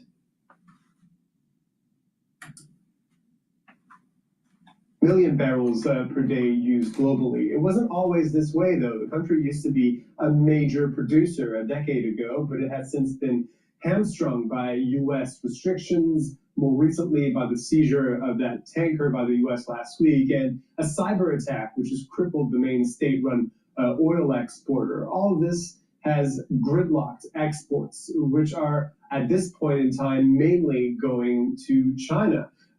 Which represents about 81% of all of the country's exports recently, with Cuba and the U.S. also benefiting, and we'll get to that U.S. part a little bit later. Yeah, what impact has it had on the country then, on Venezuela? Well, oil is the linchpin of Venezuela's economy, and sales of crude is the country's major source of foreign currency and revenue, allowing it to buy other commodities and goods on global markets. Turning that tap off could be punishing, with fewer and fewer foreign currency reserves available, could lead to hyperinflation in the country, with some economists saying annual inflation could reach 400% by the end of the year, leading to fears over food shortages and more hardship for Venezuelans. There's a bit of a strange twist to the story, though. A U.S. firm, also an important stakeholder in the Venezuelan oil industry. U.S. oil major Chevron has benefited since 2022 from a special license to operate in the country and avoid Washington sanctions. This was thanks to measures taken under the Biden administration. Venezuela's state-run oil company PDVSA, works with Chevron to drill in the country's Orinoco Belt, producing about 300,000 barrels a day and employing about 3,000 people. That's about a third of the country's total production. Chevron then supplies about half of its oil output to the Maduro government, who can then try to sell it to China or other countries using a shadow fleet. So Trump's announcement means Chevron will be able to continue to ship its own oil out of Venezuela, but it will be much harder for Caracas to sell the oil drilled by Chevron. Let's move to some other business news. This is an update on the possible future of Warner Brothers. Reports emerging that the leadership at Warner Brothers Discovery will urge their shareholders to reject the $108 billion hostile takeover bid by Paramount Skydance, which came on the back of Warner Brothers announcing a deal to sell its film and streaming businesses to Netflix for $72 billion.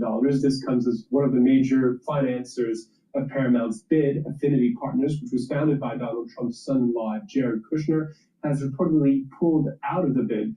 Paramount's offer is set to expire on January 8th. And we're going to end with a look at ticket prices for the FIFA World Cup. Supporters of more modest means are... We're going to go to AI eliminating jobs for the youth on Morning Joe. But before we do that, please go to my store, the-studio-reykjavik.com, and get the collagen. This is very high quality collagen, very high quality collagen. Take it every day. This is a month's supply. You can mix it with soft foods, filtered water, a smoothie, with milk, or even in coffee. But take it every day. And what this will do is improve your skin, your nails, your hair, also improve your joints, your cartilage, your musculature, and your bone density. Take it every day. It's part of an anti-aging protocol. And detoxify your body with zeolite. Take it every day, 3 small drops underneath your tongue. Drink filtered water. What this will do is bind to heavy metals, toxins, and chemicals and allow you to urinate them out within 6 to 8 hours. By detoxifying your body regularly, you're improving your immune system and your endocrine system. And when you have a better immune system and endocrine system, guess what? You age slower. So please go to my store and get the zeolite. Use discount 5, you get $5 off. All right. Morning Joe. Young people can't find jobs because we're putting too much emphasis on AI. Democrats say, things aren't affordable. This isn't affordable. This has gotten more expensive. Drugs have gotten more expensive. Housing's gotten more expensive. And you know what? They're right. And it was because of them. I believe the American people are going to reward us because the American people are smart. They know Rome wasn't built in a day. They know what Joe Biden broke is not going to get fixed in a week. We got to stay with it. We got to keep on working on bringing good jobs and money back. Distribution warehouse in Pennsylvania yesterday. He did validate that one existed, at least. Meanwhile, the Wall Street Journal editorial board is blaming the Trump administration for at least one part of the economy, asking, where are those manufacturing jobs? The piece reads in part, quote, one big statistical reason to suspect that tariffs are hurting jobs is the trend in manufacturing. Remember when tariffs were supposed to produce a U.S. manufacturing boom? It hasn't happened.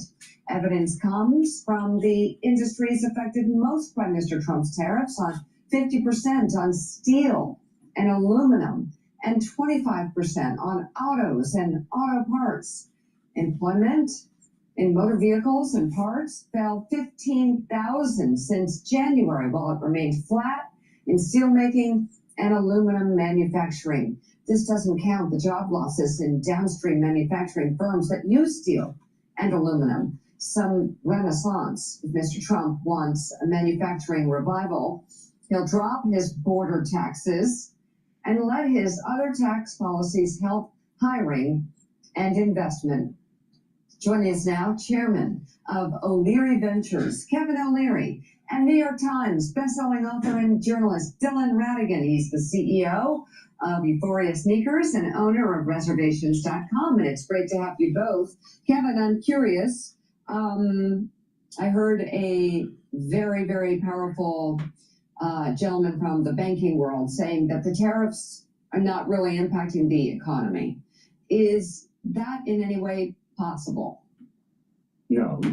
The whole idea of the tariffs, and still may be by the time this is all over, and I would say November would be a good time to measure it, was reciprocal tariffs against VAT taxes in countries like Australia, Canada, Europe, Switzerland, etc. So to make it very simple, Switzerland has an 8.3% value-added tax in Switzerland on American goods sold there, which they do. Why not just put on them a reciprocal 8.3% tax in U.S. domestic on goods like watches and gold bars?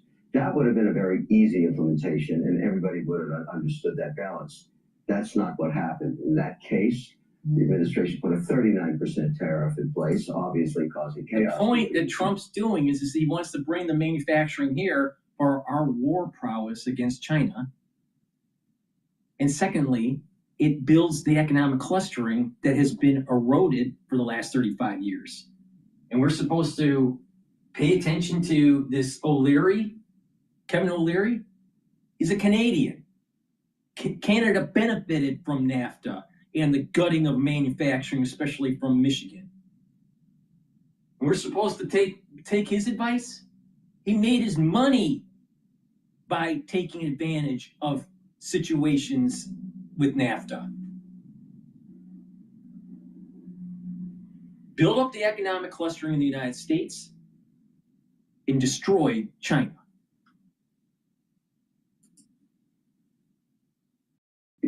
But that's a negotiation. Eventually, it's got to get back to reciprocality. However, what the Wall Street Journal is talking about there is the fact, let's just take aluminum. You need bauxite to make aluminum. You also need 10 years to build a plant. You also need almost a gigawatt of power, which the grid in the U.S. right now doesn't have. So before you fix all those things, you're not going to have any aluminum jobs. 10 years is a long time, way past this administration. First thing that should happen, eliminate any tariffs on bauxite or any product or service or good that you don't make yourself. Pineapples, bananas, potash, bauxite. Why tax yourself? And that's the kind of thing that the Wall Street Journal is pushing on. It's sheer politics. Wait a minute. Trump is saying that the tariffs, the revenue is going to go back to the American people. See, people, he doesn't bring that up. Oh, so what's happening is the money, instead of benefiting the corporation, it's now going to start benefiting we the people, the workers. Okay? Now, think about this for a second. You have tariffs, taxes, and debt issuance. When you issue debt because the government's spending too much, you have to pay usually 10 years on interest or 20 years, depending on what the bond is. Maybe 5 years. Sometimes it's a 2-year bond, but whatever. But you have to pay interest on multiple years, usually 10, 20 years. So you're paying more when you add in all the interest when the government issues debt. If you are paying taxes, all right, your disposable income is less. And you don't have any control of that because they're taxing, state tax, income tax, right? So there's very little control of what they tax on you. There's very little control that you have, and the government has total control. And those taxes, a lot of them, are going to pay the interest on the bonds that were issued. It's not even going to the programs that we need or the societal benefits. It's going to the bondholders. And most people don't have bonds. It's the corporations or the banks or very wealthy individuals or fund managers, right? And then you have tariffs. And wait a minute. If you don't want to be taxed from the tariff, then you just don't buy it. You can't do that with taxes, regular taxes. Government's still going to collect no matter how you spend your money. So you have more control when it's tariff. And when you have a president that's saying, you know what? Instead of that money going to the coffers of government, we're going to give it back to the people. Because according to Kevin O'Leary, it's a tax on the people. It's a tax on the consumer. Well, we're getting that money back. So we should have more tariffs. I'd like him to complain about the overissuance of debt and how our taxes are paying for the interest, but he won't say that because he owns companies. And when you own companies, tariffs hurt your business.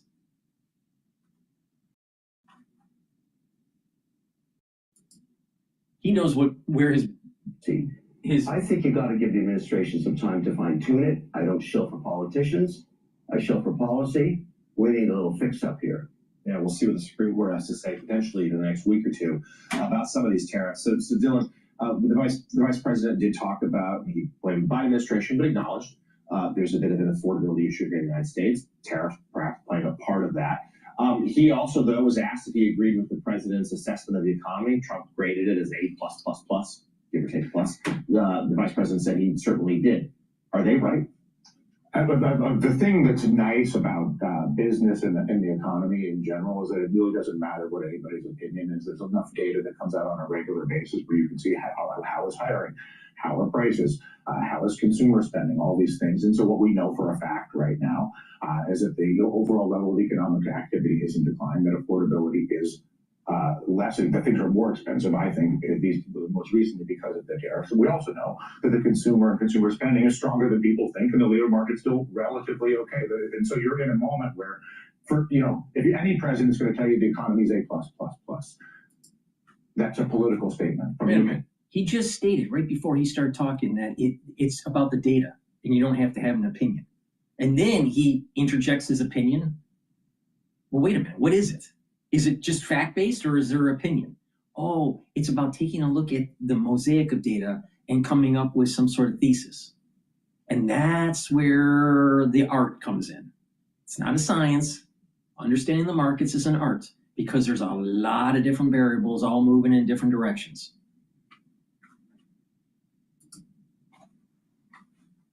Economic standpoint, we're in a transition. The economy is slowing, and I actually think we're missing the elephant in the room, which is not tariffs and it's not manufacturing jobs. It's that 2026 is going to be a tsunami of transition as a political and social force as AI eliminates the demand to hire junior talent in software, junior talent in banking, junior talent in legal, junior talent in marketing, all these transitional jobs for young people. And Kevin O'Leary is going to make a ton of money. Why? Because he spent a lot of investment on servers for AI development. So he's going to make the money while Americans lose their job. Another fucking Canadian.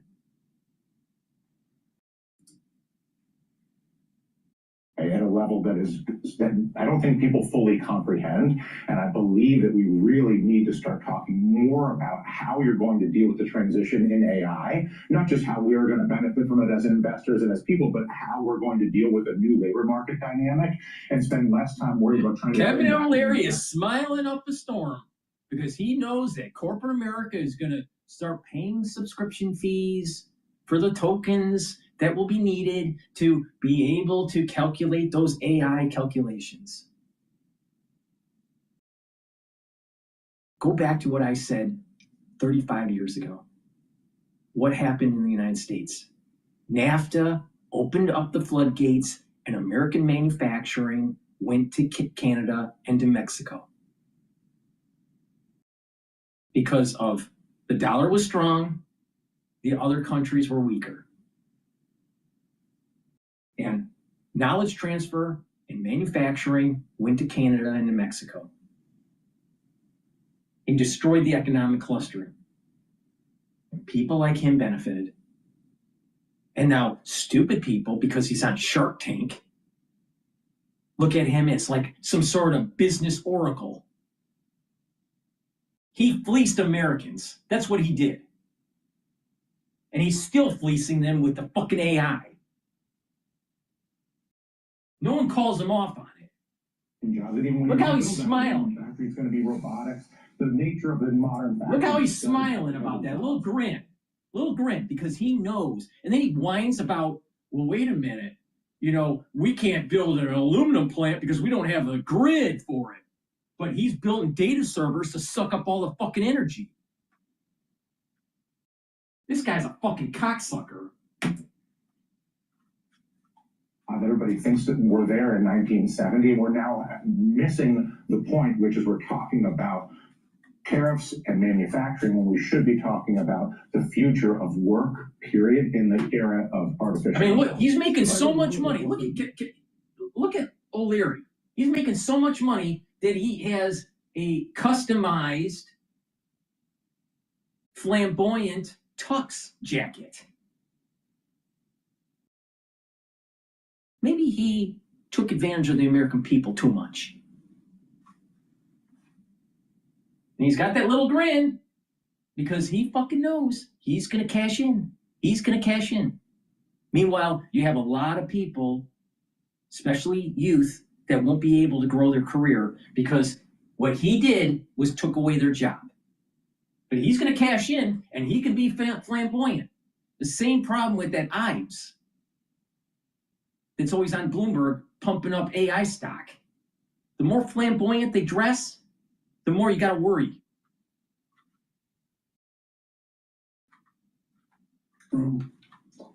How long will it be before the average person in America with a house, a family, has to shut off the lights for 3 hours a day because he's not getting enough electricity because of all the suck up of electricity from AI and all these I'll things? tell you, if that happens, people are going to start hunting people down like Kevin O'Leary, and he's going to be ostracized. Because he's sucking it up. He's sucking it up and collecting the ducats. Literally. It's a very, very valid question. I'm a developer in that space, one of 18 groups doing this, going state to state to state, looking for a gig of power. So if you want to build a data center compliant with what the hyperscalers want, right? It used to be 250 megawatts. So think about this. We have a grid in the United States that's underdeveloped, right? We need to build it back up. We need a larger grid, all right? Go back to Enron days.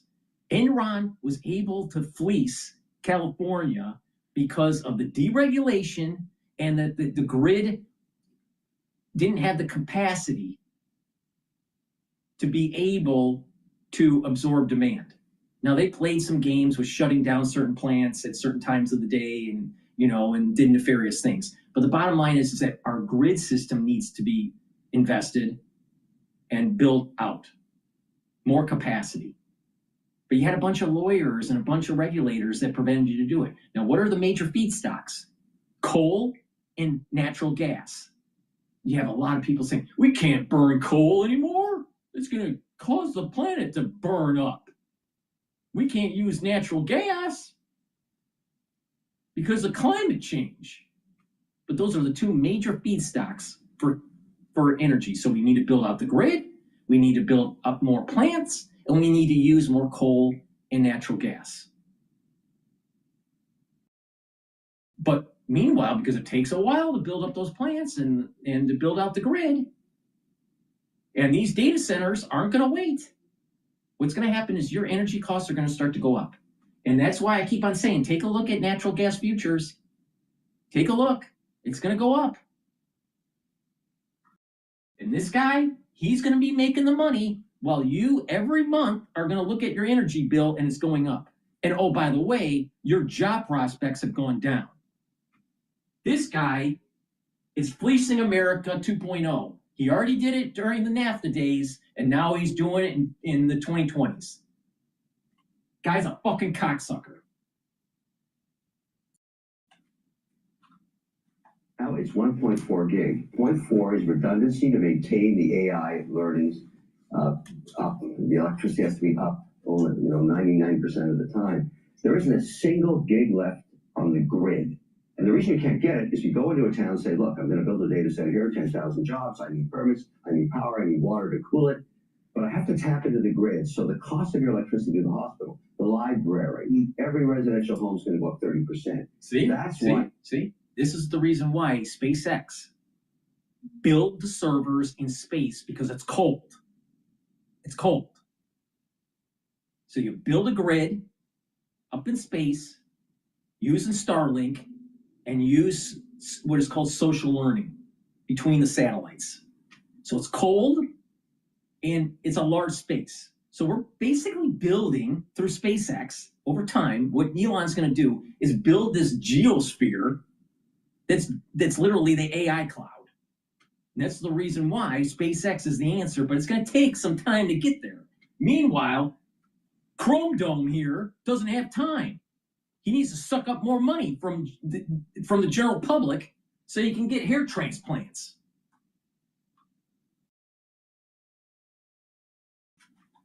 Can't get that permit. So the only way to do this now is off stranded natural gas. Now, which states have that?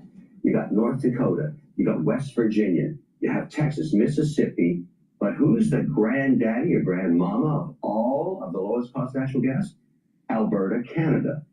It's miles cheaper than anywhere else in North America. It's sub 4 cents a kilowatt hour. Everywhere else is north of 6 cents a kilowatt hour. And so we've got a real dilemma here. Let's stop beating up the Canadians and let's kind of partner with them, because right now the Chinese are killing us, kicking our asses in AI development. Here's how it works. Supreme Leader says, put a gig right here. There's no permitting. The Supreme Leader said, build a plant, a coal-burning plant to generate 1.4 gig of power. Every month, another one. Every month, another one. And what are they going to do with this? Military. That's the first thing that's going to happen. They're going to beat us on drone technology. They're kicking our butts in just capacity. And I'm telling you, China, I'm not against the people of China, they are our enemy in everything you want to look at. He's right about this. The economy, education, everything. So the problem is that you have regions in this country that are litigious and don't want to do it in their backyard. And the problem is we need a better grid. We need to invest in our electrical grid. And it's not solar, it's not wind power, it's fossil fuel, because it has the most density energy. Now, are we gonna be under the flag of communism by China because we didn't want to build natural gas and coal power plants?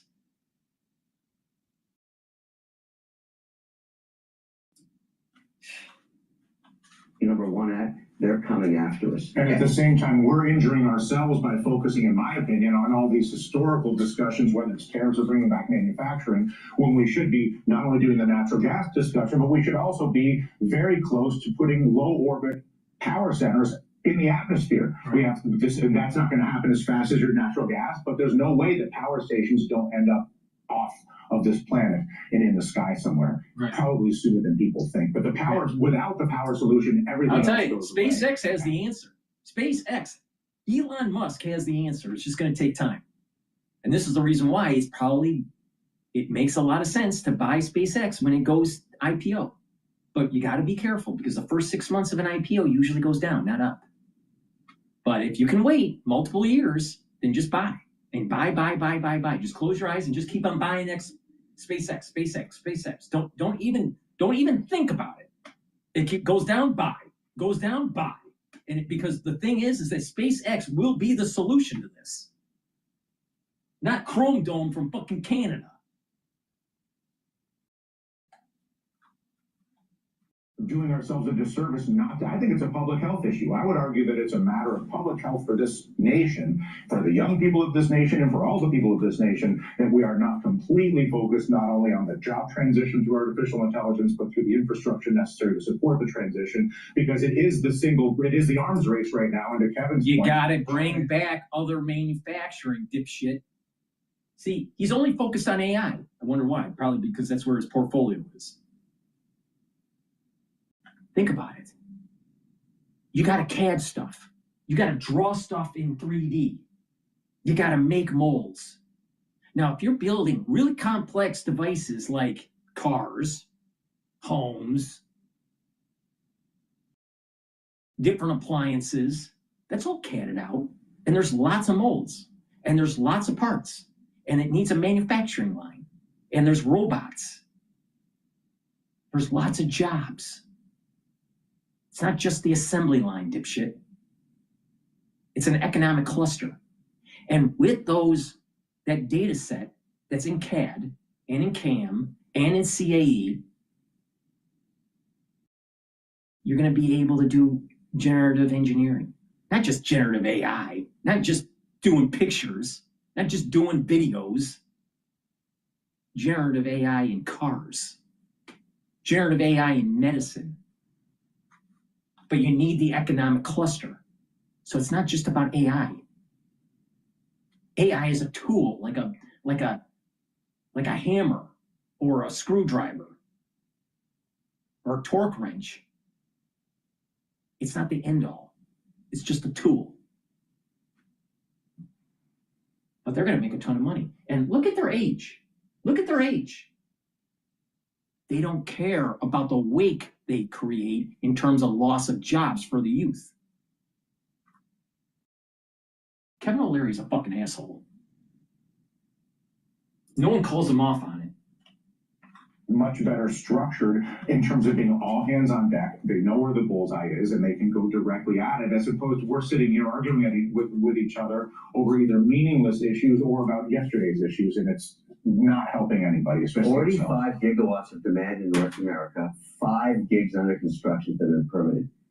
China is way ahead of us, way ahead of us. So Dylan, the unemployment rate has taken. Meanwhile, their population is declining. Their economy is in the shitter. The CCP is having infighting.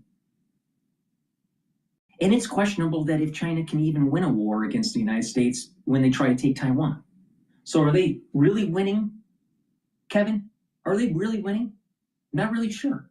I'm not really sure. Because every time you look at the economy in China, there's a lot of ghost towns. They built up too much. And the people aren't buying.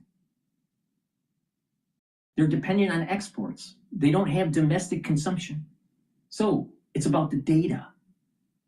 That's the data. And according to this dipshit here, we don't have to have an opinion. We just have to look at the facts. Meanwhile, Kevin O'Leary, with his customized tux jacket, looking like a buffoon. In this country, you hinted at this. Where are the jobs for young people going to be? And, why hasn't there been more thought given to that, considering the fact that I think no nation wants lots of... There wasn't more thought in that because Kevin O'Leary is like a black hole. He wants to just suck the money from everybody. 35 years of NAFTA wasn't good enough for him. Young people, that's a recipe for disaster on multiple fronts. So where will they? Yeah, so I think two things. One, I think that the issue in terms of the size of youth unemployment that awaits us the next 5 years is so much bigger than anybody can comprehend. It's the sort of thing that it's at 10% right now. It's at 10% or maybe closer to 11%. 10% unemployment with the youth. It will go up to 25%. That's where this is going. It's overwhelming to think about it. But the obvious answer to your question is any job that it drives towards creativity and people being together. Anything that is in the business of making a thing. Anything that's in the business of interacting between people. I think live events. All right. So that's economic clusters. That's economic clusters. Trump is trying to bring back those economic clusters through the tariffs to give incentive for companies to build in the United States and other businesses are created. But when you don't have that economic cluster, you don't have those businesses, dipshit. It's all about the economic clustering. It goes all the way back to the mistake of NAFTA 35 years ago. But Kevin O'Leary made money on it. He's on Shark Tank. He must be a smart guy.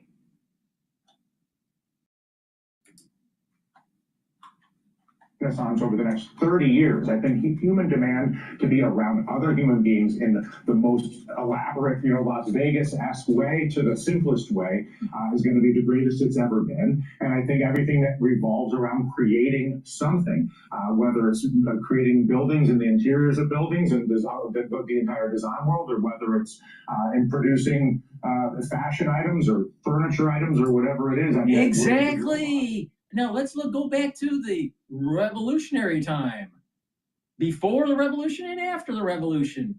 And we started making stuff in the United States, furniture, stuff, right? And then over time, we started making more stuff, and we had railroads, and we started making more stuff, and we had more businesses. But if you don't have the economic cluster, you won't have those creative jobs. You won't have those manufacturing jobs. You won't have those tertiary businesses, the tier ones, the tier twos, the tier threes. You won't have the barber shops. You won't have the restaurants.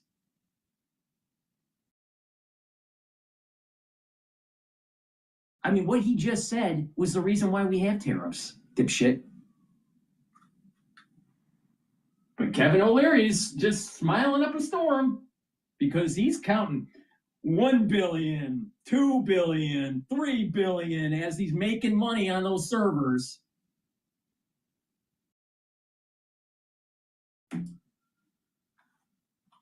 Going to take over the vast majority of the process and planning jobs. Don't think of AI as a gimmick, as a super rule. It's the ultimate process and planning tool. It's at a level that none of us can actually comprehend, and it's better at process and planning than any of us ever will be. And so process and planning gets taken over by the robots. It leaves us with creativity and live human experiences, which I believe will take on the greatest. He's making a big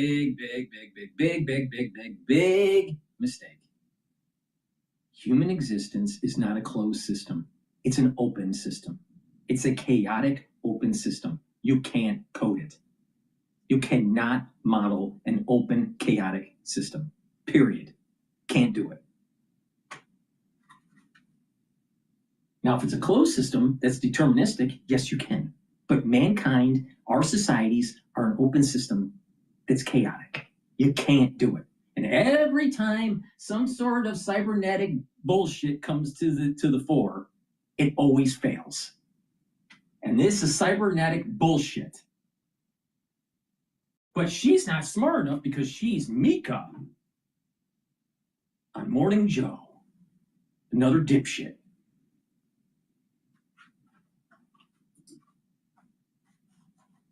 On the margin, this is one of those where you can't afford to not think about it. It's important to actually be aware of this and think about how you're going to be helpful to those around you.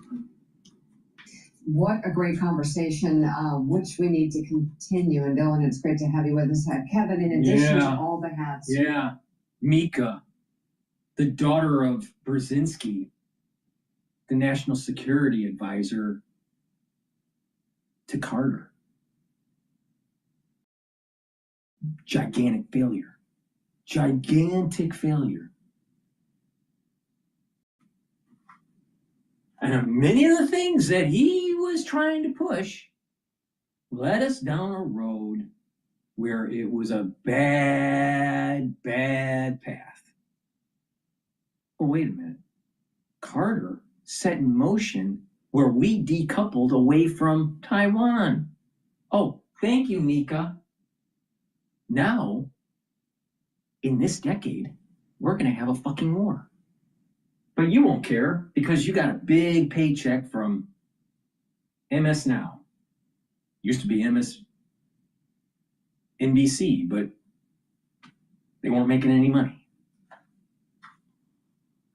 And look at that smirk by Kevin O'Leary. Look at that smirk.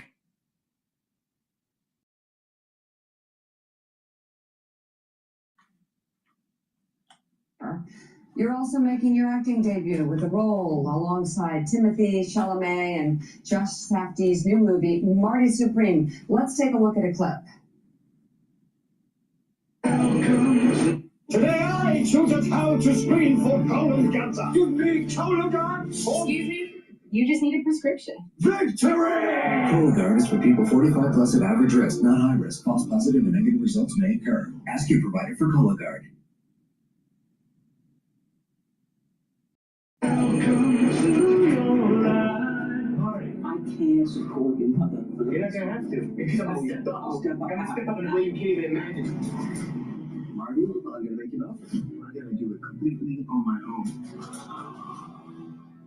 Every man for himself where I come from.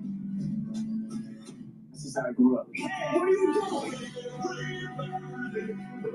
I don't think you understand the stakes here. How is that funny? I get nervous laughter sometimes. My eyes broke her in that mouth. Thank you so much. We believe in you. Hey, I'm ripping that unibrow right off his forehead. You wanna get physical? Like an 8? Kevin, what a cast. How did this come about? Tell us about it. First of all, now he's a famous guy in Hollywood. But they didn't want his chrome dome, so they gave him a toupee. And oh, by the way, what did he say in that first line? I got a deal for you. I have a proposal. See, this guy is a shark. Oh, he's in Shark Tank. He's like the devil.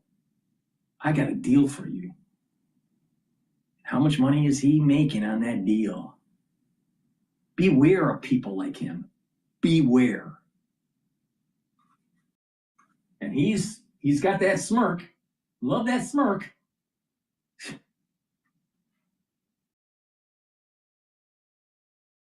Got a call from Josh Safdie. I have to tell it the way it is. He said, I've got this character named Newton Rockwell, the richest man in America in 1952, the birth of the American dream. And I'm looking for a real asshole, and you're it. And I said, wow. Yeah. He's a real asshole, all right. 25% unemployment in the youth because of people like him. And the sad thing is, with the metaphysics of this, I'm not sure if he is going to be punished for the way he is. I don't know. No one knows. No one knows what's on the other side. When you're put in a pine box and put into the ground, no one knows. I hope there's some retribution with this dipshit.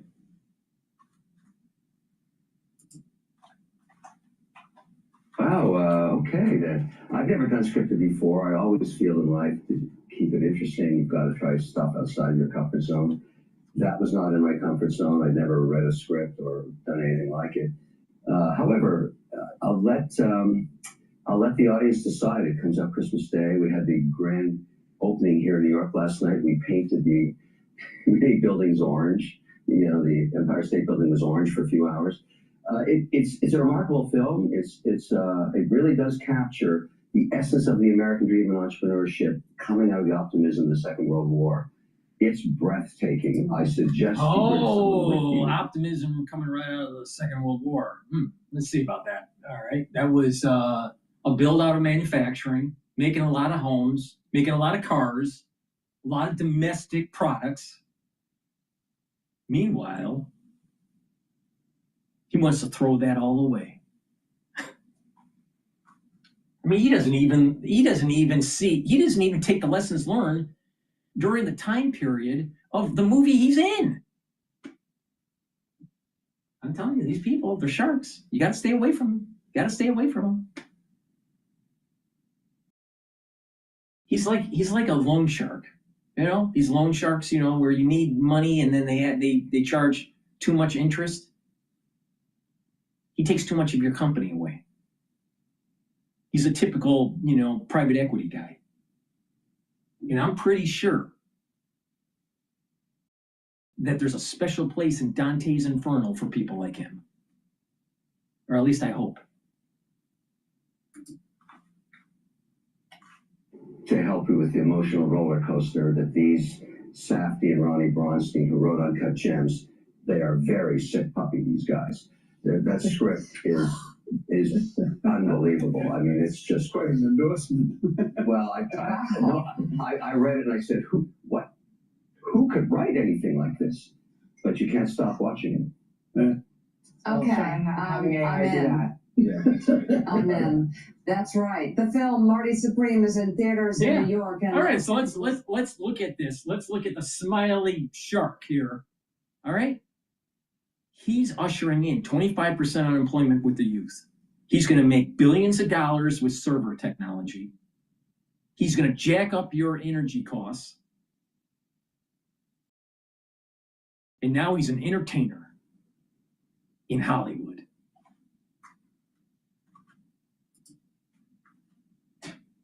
Weekend it opens nationwide, as Kevin said, on Christmas Day. Kevin O'Leary, thank you as well. Unbelievable. All right. Please go to my store, the-studio-reykjavik.com, and help support the work that I do and get the great products that I offer.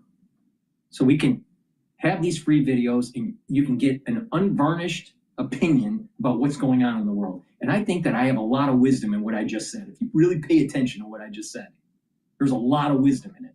You may not like my choice of words, but I don't give a shit. Please go to my store, the-studio-reykjavik.com, and get the very high quality deodorants. You can get it in peppermint, lavender, and tea tree, and also in citrus. These are for males or females. It's a dual purpose deodorant. All right? I'm going to tell you how to improve your health. Kevin O'Leary is taking your jobs away and jacking up your energy costs. By using this deodorant daily, it's also going to help to detoxify your body. That's going to help your immune system and your endocrine system. And when your immune system and endocrine system is in homeostasis, you're healthier. This is made from essential oils from the Himalayas, very high quality ingredients. So please go to my store, help support the work that I do, and get the deodorants. In addition, because of the winter season, you better start preparing for sub K, all right? Get the structural nano silver drops in cherry, in blueberry, or in honey and lemon. Very high quality. The moment you have that throat irritation, take them right away. You can also use them prophylactically if someone around you is not feeling well. The moment you have that throat irritation, it's important to mitigate it right away. It's very powerful stuff. Use them when you need them, but be prepared. Be prepared. Have some at home, have some at work, get a few bags for your household. This winter is going to be a bit problematic. If you've been paying attention to the news, things are floating around. And by the way, don't go to the Marty Supreme movie. Do you really want to support Kevin O'Leary? He's already taken your jobs away.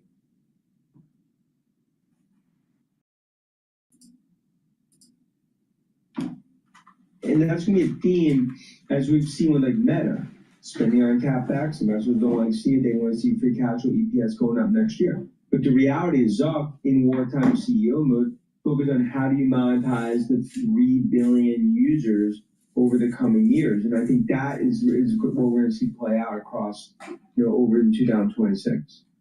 How does OpenAI fund itself and all the money it's spending? Yeah, I think, look, if you look at it today and you're like, how are they going to fund that much? 10, All right. 15x of what they He's generate? another one of these, AI is great investor types. All right. He is very flamboyant. You should see when he dressed up in a suit. It's so loud. He must be colorblind. I don't know. I mean, it's over the top. And look at that jacket. What the hell? What the hell is wrong with him? Don't trust people that dress flamboyantly and they talk about the stock market. They always, always, always fuck someone over.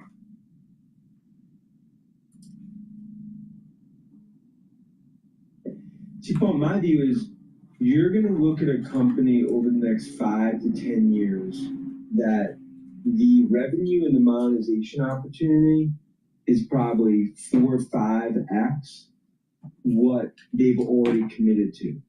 So if you take a longer term view over the next 8, 10 years, what they can do, I think it's ultimately, given the centerpiece that they're going to play in AI, the monetization is going to be there and more. So I don't view it as like are they making big bets? Yeah, and it looks like they could be making another bet with Amazon. But for them, they're more than just an LLM model. They're trying to build out the stack. They're trying to be in Microsoft, be in Amazon. And I think if you look, that ultimately is their vision, and the deal flow ultimately, I think that supports it. Will they get there? No. I think they're going to get there, and probably they're going to get there more accelerated than investors even are anticipating. It speaks to my view. When you think about IPOs, we're going to say SpaceX going IPO next year.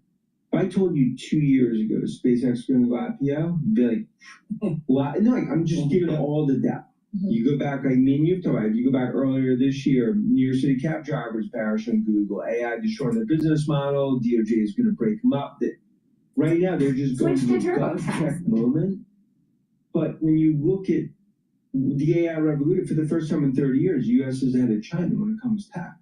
This is the time to go mode, fifth gear, not the time to be right lane going 45 miles an hour. And I think that continues to be sort of the issue right now in terms of what we see with tech, and investors clearly are a little sort of wheezy relative to what we see play Well, out. it seemed like Elon's got his mojo back. Tesla back to an all-time high. Again, SpaceX valuation, the valuation numbers out there are just extraordinary. Never mind what's happening with Tesla vehicles. Exactly. So what is, that goes right to your point, what is the Tesla story these days? But discard, That's what you didn't talk about. like to your point, it's like, okay, because it's like ultimately deliveries and vehicles that fund the business. And then anyone that's in the stock today, it's all about autonomous and robotic, because the view is like, look, when it comes to physical AI, the two best physical AI plays in the market, it's NVIDIA and then it's Tesla. Now, is this a gut check moment for them? Of course, they got to show 30 cities, you got to need robotaxis too. You need to have actually volume production when it comes to what we see with cyber cabs. But in my opinion, this will be a historical year for Tesla. Like, I think at the end of the year, Tesla base case 600, bull case $800. Okay, you are notoriously bullish on all things AI. What worries you, Dan? What makes you pause? What makes you think maybe we won't get there? Look, the biggest thing that worries me, it's not articles that talk about, Oracle, they're going to be able to build out data centers. It's not circular finance. My biggest worry, it's energy. Because the reality is, like, China is way ahead where the U.S. is when it comes to energy, nuclear build out. Right now, 3% of companies have gone down the AI path in the U.S. When you get to 20%, it's not enough energy. So, and I think nuclear is going to continue to really be the answer. But that's the biggest thing that stops us, is purely the energy. All right, let's get to this important stuff. Matt Campbell, new Penn State football coach. Do we like him? I think we got a dog right there in terms of Campbell. I think he's exactly. Why didn't he say anything about, well, wait a minute, nature has a solution. You have billions of neurons, 100 billion neurons,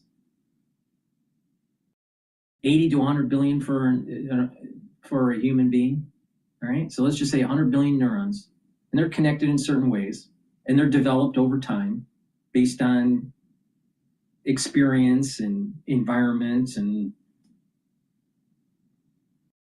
during the adolescent wiring. But you don't need a nuclear reactor to power your brain. You just have to eat a sandwich. So the human body in nature, through all these different species, have developed means to be able to conduct calculations, to think, to process, to move with very little energy relative to a big server farm for AI. So the way they are calculating is not efficient because they're not doing it the way the human body's doing it. Now, people would say, well, it's a neural network and the neural network is similar and blah, blah, blah. But it's not the same because you're using more energy. It would be the same if you were taking these dendritic connections and you had about the same amount of energy. I want them to develop an AI where the amount of calories that a human being takes every day to calculate, to run their brain, is the same as the the amount of calories of energy that is used for an AI. They can't do it. They can't do it yet. So, Mr. Flamboyant, Ives, he didn't bring that up. Now, research will move towards that direction. And when that happens, we won't need all of this powerful amounts of energy. The Holy Grail isn't some super AI. The Holy Grail is figuring a way to process at the same calorie intake that a human being has. We're not even close to that.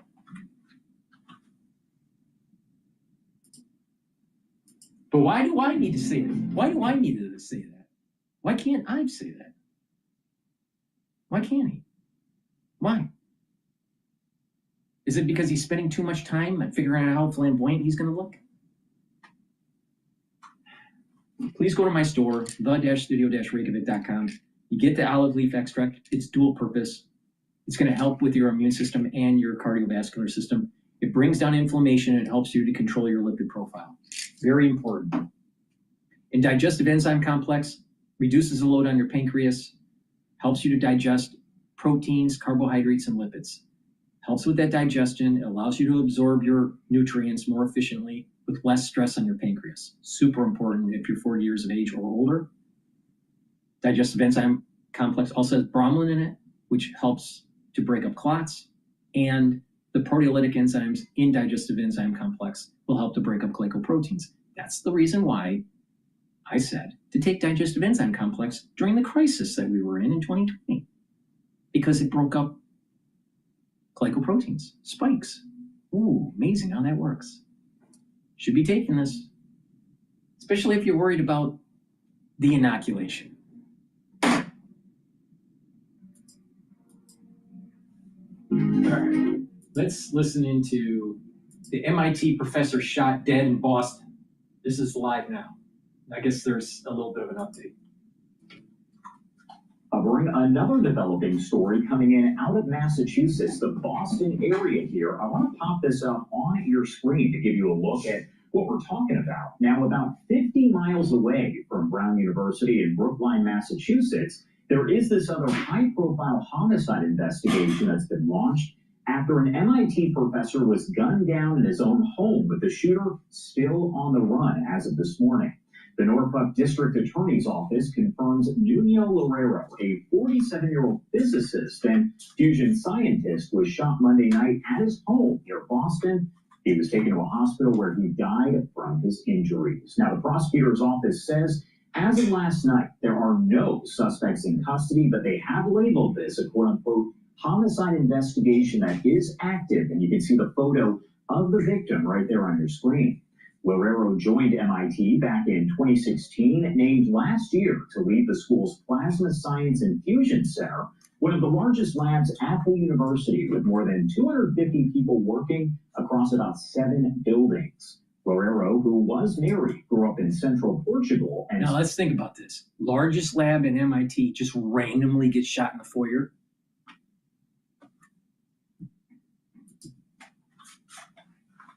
In Lisbon before earning his doctorate in London. That's according to information from MIT. Now, the school's saying he was a researcher at an institute for nuclear fission before joining the university. The FBI asked whether this shooting could in any way be connected to the Brown University attack. The agency explaining, as of now, it knew of no connection between the crimes. A Boston University student who lives near the professor's apartment in Brookline told the Boston Globe that she heard 3 loud noises Monday night and was worried it was gunfire.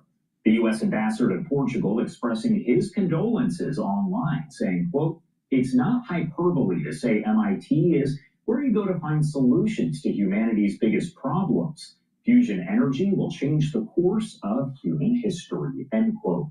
Again, this is an active homicide investigation. We will keep you updated here as we get additional information from the investigators involved. We do have to step away for a quick break here at 9:15 on the East Coast and 6:15 on the West Coast. My name is Josh Breslow. You're watching Live Now from Fox. All right. This season on Pluto TV. Let's listen to Bloomberg. Take that to get a sense of kind of how big this business could be for them. Yeah, so Caterpillar's backlog for the enterprise is at a record level, and it just continues to, set new records with each passing quarter. Wow. In terms of their actual power generation business, no, they keep that pretty close to the vest, but it does extend multiple years. And the fact that they're making, essentially more than doubling their large engine capacity through the end of the decade, just I think lends support to they have very good visibility for several years out. And same thing, I would allude to as Cummins as well. They have very good backlog visibility in terms of their power generation business. And then you throw on, the cyclical recovery that we should see in these businesses. It's a pretty favorable setup, not only for 26, but beyond. All right, you mentioned the other part of the business, or a different part of the business, that one that focuses on the agricultural sector of the economy. We know the farmers in a really tough spot these days, and when they face financial difficulties, they're not buying Deere tractors and things like that. So what's the outlook there over 26? Yeah, right now we anticipate that the large ag market here in North America will be down another 10 to 15% in 2026. So this is going to mark the third year of a downturn. And really, to put things into perspective, assuming we're down another, double digits in 26, volumes are going to be at the lowest level in more than 4 decades, as long as we've been tracking the industry. So I do think there's pretty high degree of confidence that this will mark the trough of the cycle. And we actually think that downside risk is probably limited here and relative to a lot of the other sectors that we cover. The problem is, farm fundamentals still remain quite weak. Crop prices are still low. While the government still continues to, hand out additional aid payments, farmers historically don't use this to go out and spend on new machinery. But we think really the bigger overhang here is still the lingering export market uncertainty. We did have a U.S.-China trade agreement. I think farmers are really just going to take a wait-and-see approach.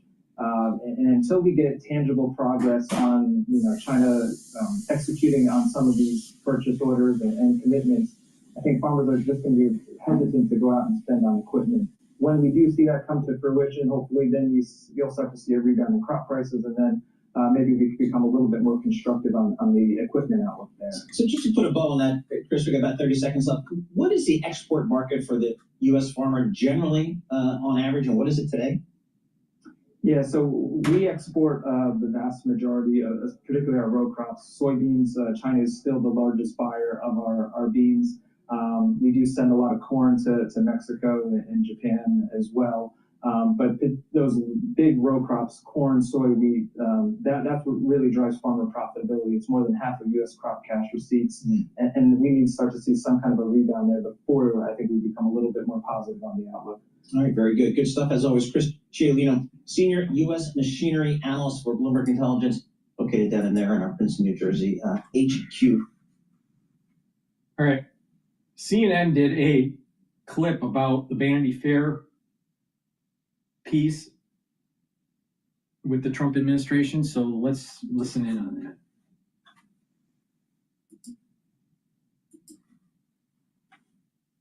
Another example of disingenuous reporting, where you have a reporter who took the chief of staff's words wildly out of context, did not include the context those conversations were had within. And then further, I think the most egregious part of this article was the bias of omission that was clearly present. And we see a lot of this when dealing with the media every day.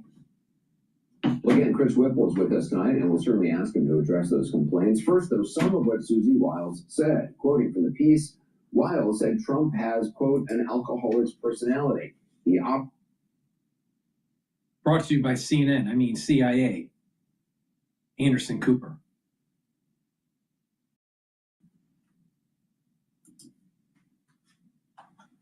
Within a view that there's nothing he can't do. Nothing. Zero. Nothing. According to Whipple, she went on to say that as the child of an alcoholic, in her case, the late sportscaster Pat Summerall, she's a, quote, expert in big personalities. And as we mentioned, the president defended her today, telling the New York Post, quote, she's fantastic, and saying, quote, I don't drink alcohol, so everybody knows that, but I've often said that if I did, I'd have a very good chance of being an alcoholic. I've said that many times about myself. I do. It's a very possessive personality. He also said he had not read the article, but said he heard the facts were wrong, and the interview, quote, purposely misguided. Wiles also spoke at length about Elon Musk and his time at the White House as a kind of budget cutter at large. Quoting again from Chris Whipple, quote, Wiles described Musk as something akin to a jacked-up Nosferatu. Quote, the challenge with Elon is keeping up with him, she told me. He's an avowed ketamine user, and he sleeps in a sleeping bag in the EOB, the executive office building, in the daytime. And he's an odd duck, as I think geniuses are. Wiles later spoke about this with the New York Times, saying she did not have any actual knowledge of Musk's ketamine use beyond his own statements. She also took issue with Musk gutting of the USAID, saying, quote, no rational person could think the USAID process was a good one. Nobody. As for Vice President Vance, she said his conversion from never-Trumper to his current beliefs had been, quote, sort of political. And in reference to the Epstein Files uproar, noted that Vance has, quote, been a conspiracy theorist for a decade. The Vice President weighed in on that today. And I haven't looked at the article. I, of course, have heard about it. But conspiracy theorists, sometimes I am a conspiracy theorist, but I only believe in the conspiracy theories that are true.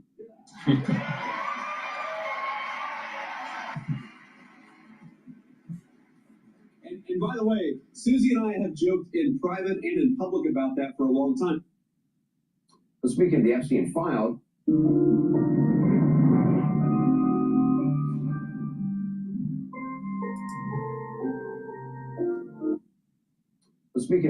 files, here's what Whipple writes about Attorney General Pam Bondi. This part begins quoting Wiles speaking about Bondi. Quote, I think she completely whiffed on appreciating that that was the very targeted group that cared about this, Wiles said of Bondi. First, she gave them binders full of nothingness, talking about influencers online.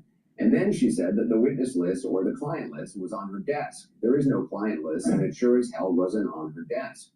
The Attorney General reacted online. She neither confirmed nor denied that Wiles said that about her, calling Wiles her friend and saying, quote, any attempt to divide this administration will fail. Wiles also told Chris Whipple that the president was wrong when he claimed that former President Clinton visited Epstein's private island, saying, quote, there's no evidence, unquote, that those visits happened. As for the current president, Whipple writes, quote, Wiles told me she'd read what she calls the Epstein file, and she said Trump is in the file, and we know he's in the file, and he's not in the file doing anything awful. Wiles continues, saying they were, sort of young, single, whatever. I know it's a passé word, but sort of young, single playboys together. Wiles also gives her take on the president's motivation for targeting Venezuelan small boats, 3 more in the last 24 hours. She says, quote, he wants to keep on blowing boats up until Maduro cries uncle. And people way smarter than me on that say that he will. Wiles also tells Whipple she thought she had what she called a loose agreement with the president to end his campaign of retribution against his enemies after 90 days, which did not stick. And she addressed her boss's recent habit of snapping at female reporters like this.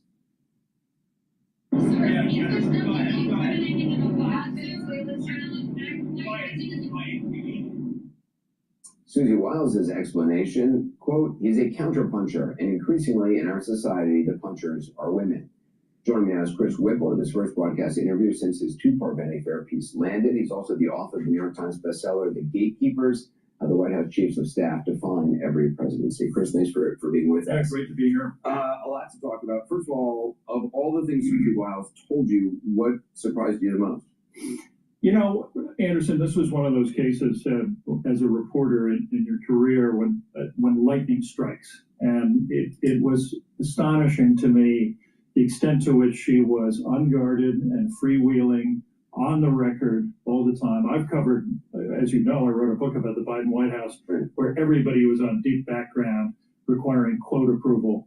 Quite the opposite in this case. Susie Wiles in 11 interviews over 11 months. That's how many there were, 11 interviews over 11 months. 11 in-depth interviews in which she was on the record everything in the article was on the record. Were you recording every interview? I recorded every interview. Even ones that were on the phone. There was one where she was doing laundry apparently. Yeah, everything is on tape. Did she know this was for Vanity Fair? Did she think this was for a long-term book that you were doing? She knew I was working on a book at the outset. When I told her that Vanity Fair had agreed to do a piece, to publish a piece, she was all in and enthusiastic about it. Why? Because she is so legendarily averse to being out front. That's why I say that this was lightning striking. It's amazing to me.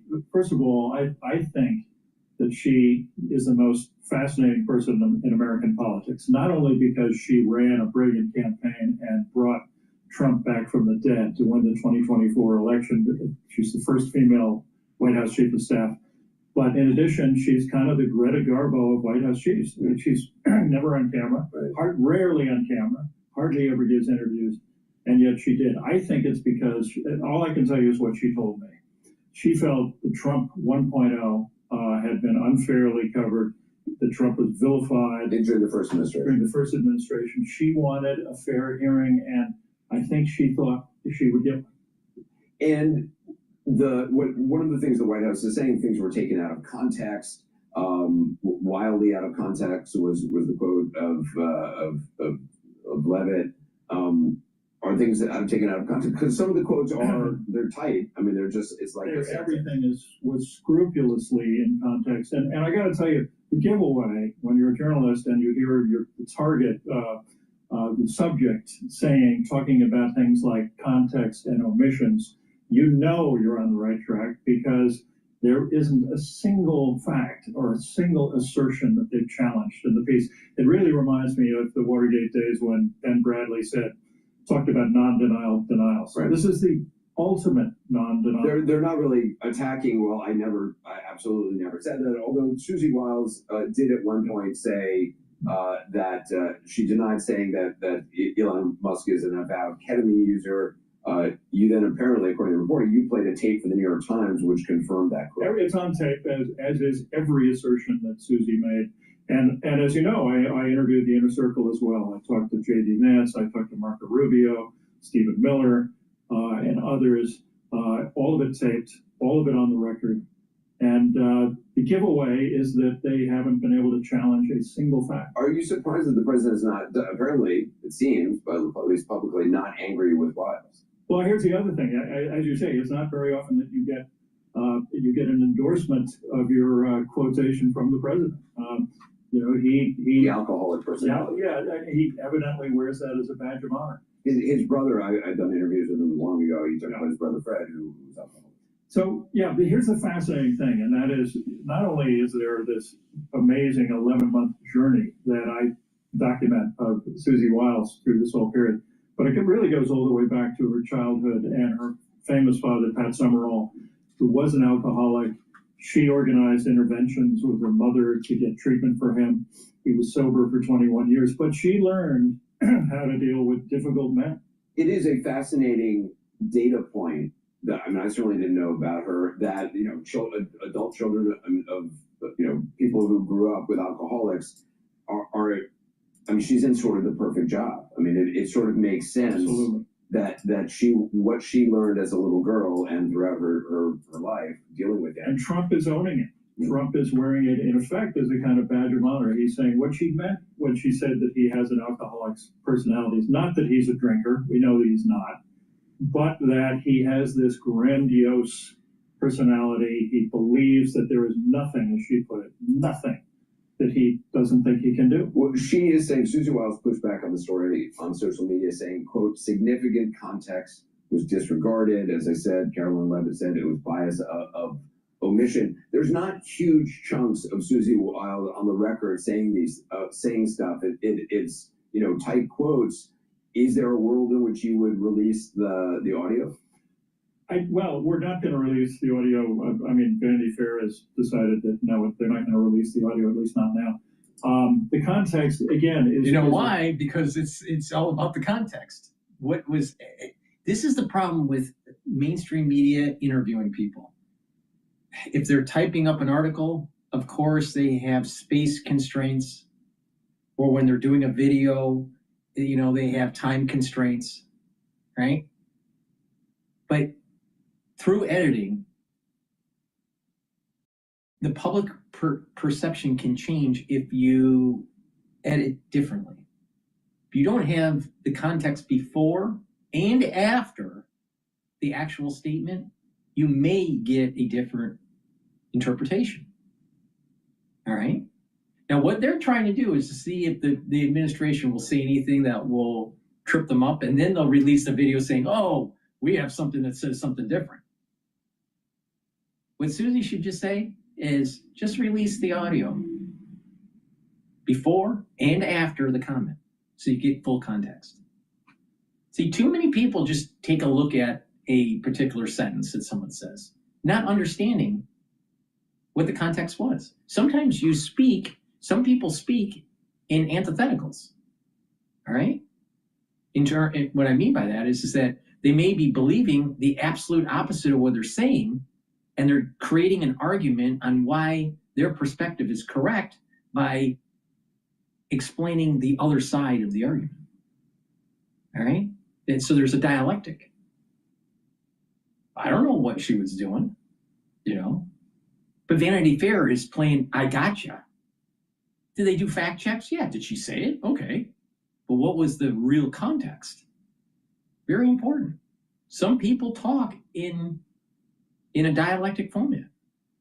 But the stupid people out there that have goldfish memories and are stuck their face on TikTok all the time, they don't understand the dialectic. They just understand, what did they say? Well, yeah, but what was the context? Someone could say their favorite color is blue, but it really isn't. And you wouldn't know that unless you understood what they said before. They may say, you know, something like, you know, red has been their favorite color since they were born. And then a few sentences later, they say their favorite color is blue. And then another sentence, not really. But they cut off the not really. So if you just hear their favorite color is blue, but you don't have the not really part of the sentence after, you would assume that their favorite color is blue. See, context is super important. Great works of literature have a more complex argument. They don't just state a fact. They have a complex argument. And if you don't understand the whole arc of the argument, you are just snapshotting and you don't really get a full picture.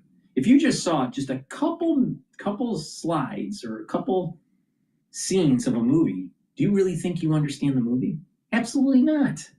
Absolutely not. There's the character development and the scene, you know, the scenes and the story arc. You don't get that if it's just snapshot, just a few clips or a few seconds of the movie. So context is super important. Now, the people out there that are, you know, demonizing certain types of literature, again, they fall in the same trap. They take one sentence and don't fully understand the full context of the argument. If anyone says, this is what this person said, or this is what this book says, and it's just stating a sentence and not telling you what preceded it and what came after, and in what chapter, and what was the main theme of the chapter, you don't know if they were talking in a dialectic format. The goldfish stupid people will buy into Vanity Fair. Is just the most obvious example of a non-denial denial. Everything is absolutely in context. And as you know, there are long exchanges in the piece where we have at it back and forth. We debated all kinds of things, including the legality of strikes on the boats in the Caribbean. And you know, I think that there's certainly, you know, I think that 9,500 words. How many hours did it take you? You know, it's at least 11 hours. I'd say each interview was about an hour in length. Yeah. And is there more to come? I mean, there's two parts. Is there a third part in there? No, there's not a third part. Okay. Chris Whipple, I appreciate your time today. Great, thank you. Your dream cruise, it might just be free.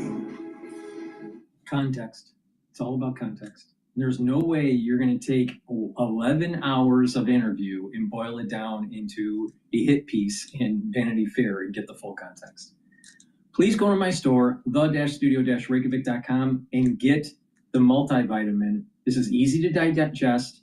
It has the multivitamins that you need for proper enzymatic activity to help with your cellular processes. Super important to take. It's easy to digest. It's a very high quality vitamin. Please go to my store and get it.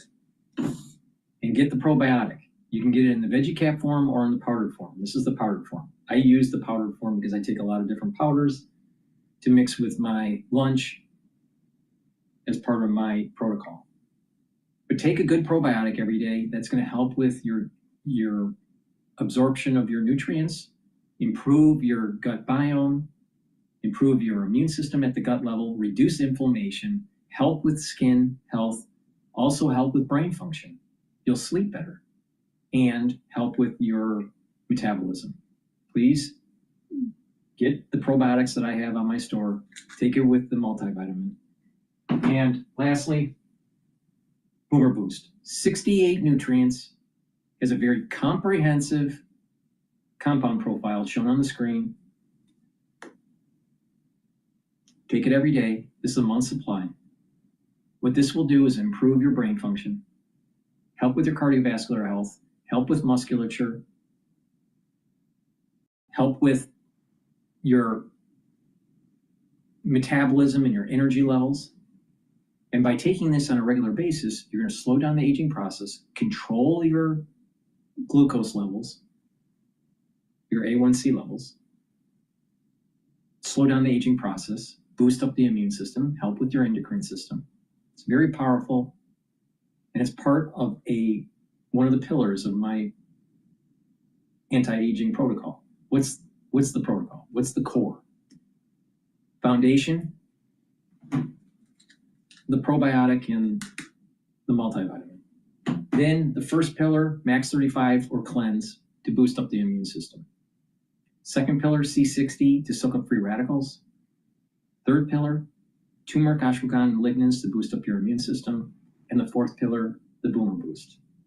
Rev up that metabolism and your energy levels. This is going to be a steady burn of energy. And you're going to notice the benefits of this within 72 hours of taking it. 72 hours and you will notice the benefits of it. You do this on a long-term, regular protocol, and guess what? You're slowing down the aging process. So please go to my store, the-studio-reykjavik.com.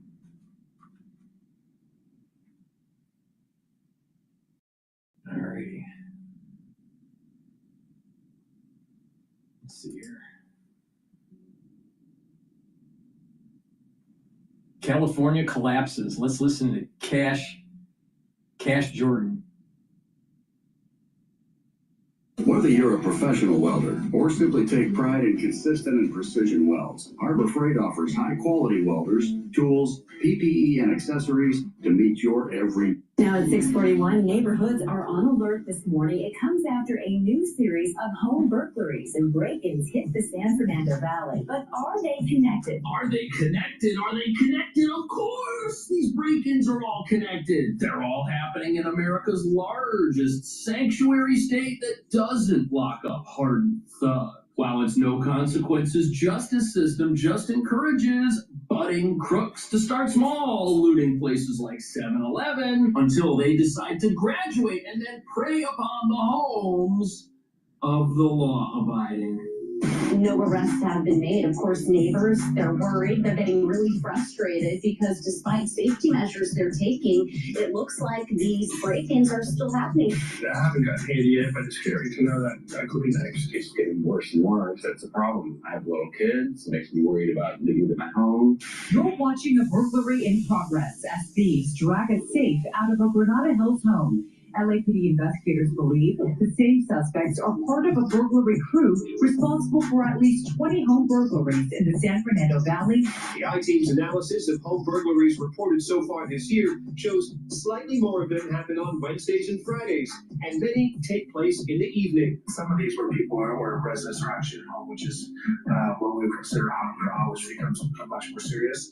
Take a look behind me. This is just for the neighborhood. There's one on the other side of the community. And after today, I had one neighbor told me maybe we need a third. This is on top of their personal cameras, their personal security systems. Nevertheless, the break-ins continue.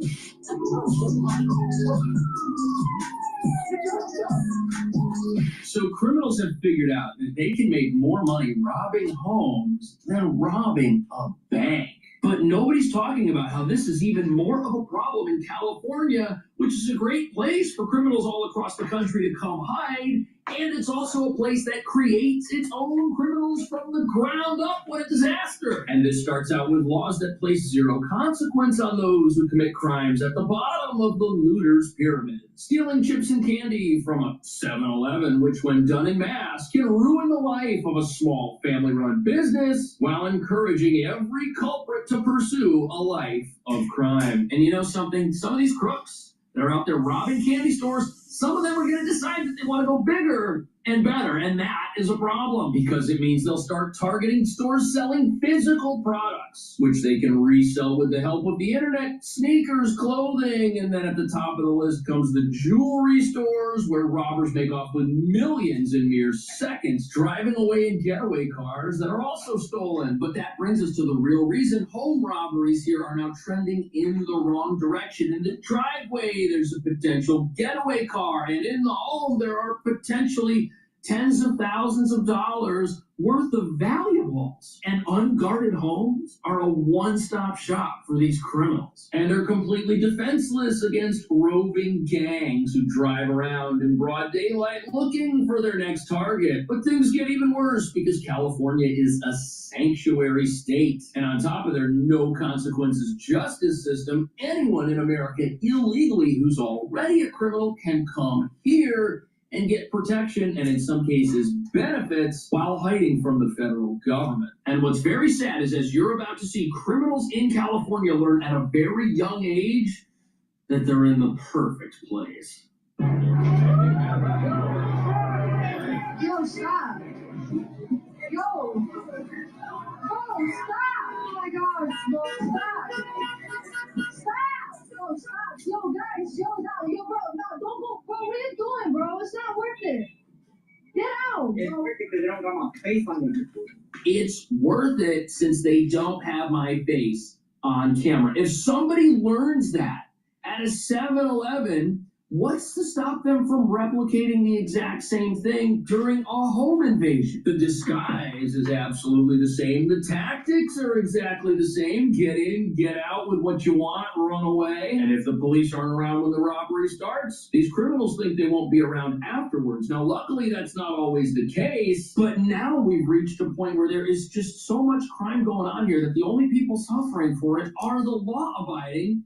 And California needs the law-abiding if it doesn't want to collapse. Reeves says they've had minor theft before, but nothing like this. Adding to his frustration, he says the LAPD couldn't help. They said there was nothing they can do about it. They said it's considered shoplifting, and shoplifting isn't something they can really go after. So Reeves says given their tactics, he's sure the thieves have struck before. So when a 7-Eleven gets robbed, the criminals, they've all done what progressives and socialists love to tell us, oh, it's just shoplifting, boys will be boys, just a few chips, no big deal, they've got insurance. This is destroying people's lives. This is forcing people out of their homes. This is taking hardworking Americans who are doing things the right way, hardworking legal residents, legal immigrants, and telling them, you know what, criminals, they have open season on you, whatever they want to do is fine, and if you have to trade your life to subsidize these criminals, Nobody here cares. But don't worry, the police here have an organized system for catching criminals. The only problem is they're not catching the criminals that are causing California to implode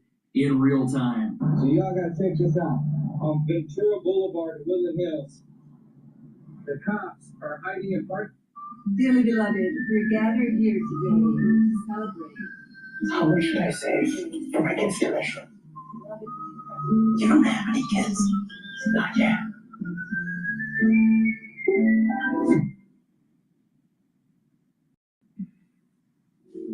Orladeyo Berotralstat is the first and only oral therapy designed specifically to prevent attacks of hereditary angioedema, HAE. The cops are hiding in parking lots and hiring people to walk across the street, and whoever passes them, like this guy in blue, whoever passes them gets a ticket, just like this guy in white. That is illegal. Look at these two. And then whoever passes them, they get pulled over. Look at the cop. Okay, I don't know if those jaywalkers were hired, but what I do know is that it's very hard to blame these sanctuary police for going out there in some sort of money-generating entrapment operation. California's broke. They need as much money as they can to fund all their sanctuary policies and all their decriminalization initiatives. And if they want to send the police out there to get money out of the law-abiding, well, I guess in a way you've got the state doing the exact same thing as the crooks. They're targeting the law-abiding too. Now, of course, you should obey the rules of the road. But speaking of which, do you owe back taxes or haven't filed in years? Now is the time to resolve your tax matters. And with the national conversation around abolishing the IRS, this discovery call with Tax Network USA. You can also follow the link right here, which will also be in the video description. Don't let the IRS be the first to act. And of course, neighbors, they tell me, I just spoke with them just a few moments ago, that they're worried, they're getting really frustrated because despite safety measures they're taking, it looks like these break-ins are still happening. Take a look at this home. This one was hit at least 2 times now, despite all of those cameras you see outside of the home,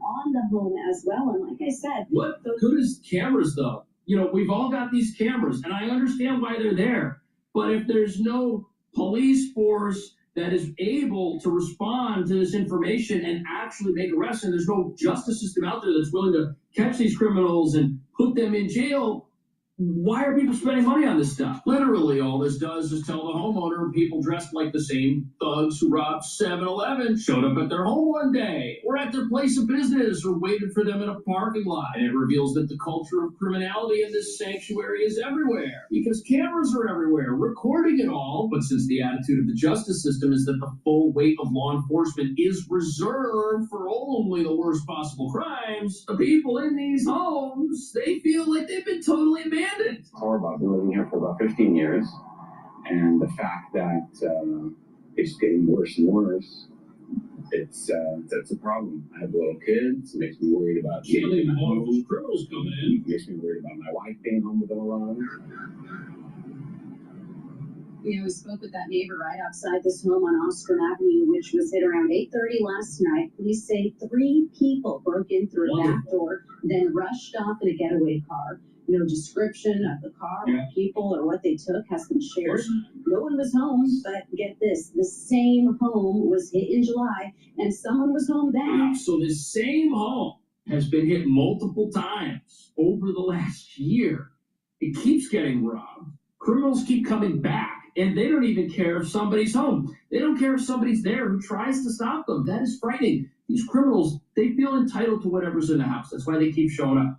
And when they look at these homes, they see a payday. They see today's agenda. And this one guy says he's worried. He's got small kids. He's been there for 15 years and things keep trending in the wrong direction. What can you tell him other than that it's time to move? What are his options if the neighborhood he's in is trending in the wrong direction and nothing is intervening? Well, as you're about to see, some of these residents think they've got a solution, but it's not really working. Yes, Colleen, if you want to get an idea of just how serious the neighborhood is about their security, take a look behind me. This is not attached to any particular home. This is just for the neighborhood. There's one on the other side of the community. And after today, I had one neighbor told me maybe we need a third. This is on top of their personal cameras, their personal security systems. Nevertheless, the break-ins continue. Oh, they 3 continue. homes in the area targeted yesterday. This is what I mean about God, country, and family. If you don't have God, country, and family, you have a society that's devolving. This is a classic example. If you don't have some sort of ethics, some sort of moral fiber, then you don't have a productive society. And people think that it's okay to steal. People think it's okay to kill. And this is a nice neighborhood. I mean, this is an upper middle class neighborhood. This isn't like downtown Detroit or the Bronx. Shit, man. I'll tell you. You can't trust these people anymore. One of the homes may look familiar to you. Take a look at this video. So it's the same neighborhood where these homes get broken into. They've got police-style security cameras out in the street, probably to catch the license plates of the people driving the cars. But if the cars, too, are stolen and the criminals are totally masked up, all of this surveillance is useless. They're going to have to go out and hire their own police force. This is the reason why it's so important that you need to bone up with the muscles and you need to be able to have some skills in defense. And when you encounter these people, you attack them. You take them down. You hold them. You get the authorities involved. Don't let them escape. They take advantage of people because people are hiding. People are afraid. Well, no. You run into the fire. You don't run away. You engage. And it'll stop. But you're going to have a group of citizens within your community that are willing to fight back. And unfortunately, too many people are self-centered and that want to hide underneath their bed. That's the problem. I think a camera is going to help them. Don't be stupid. The only thing that's going to help you is to beat the shit out of them with a baseball bat.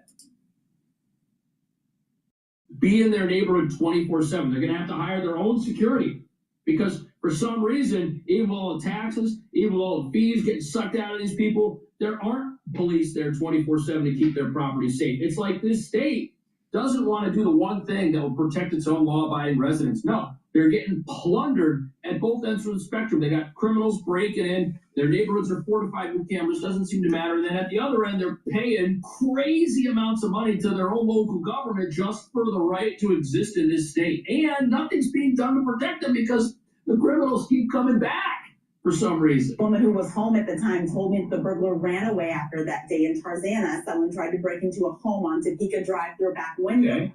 A woman who was home at the time told me the burglar ran away after she called out. Wow. A neighbor on their cul-de-sac says it's unsettling to see the break-ins get closer and closer to his address. I'm sure it is. I haven't gotten hit yet, but it's scary to know that could be next. I mean, that was the gentleman in front of me. He has a gentleman across from me, so who's to say I'm not next? It's terrible. Yeah. And, these But instead of saying, oh, I might be next. Oh, the neighbor, was hit. You got to band together. My uncle, who passed away a long time ago, all right, at age 46 from a heart attack, all right, had a business. He had a hardware store in Detroit. And he would get robbed. But what they did was they chased the people down the street with a baseball bat. Now, yeah, that was in the 70s, early 80s. So things were a little different. But that's how you do it. You don't let them get away. You beat the shit out of them.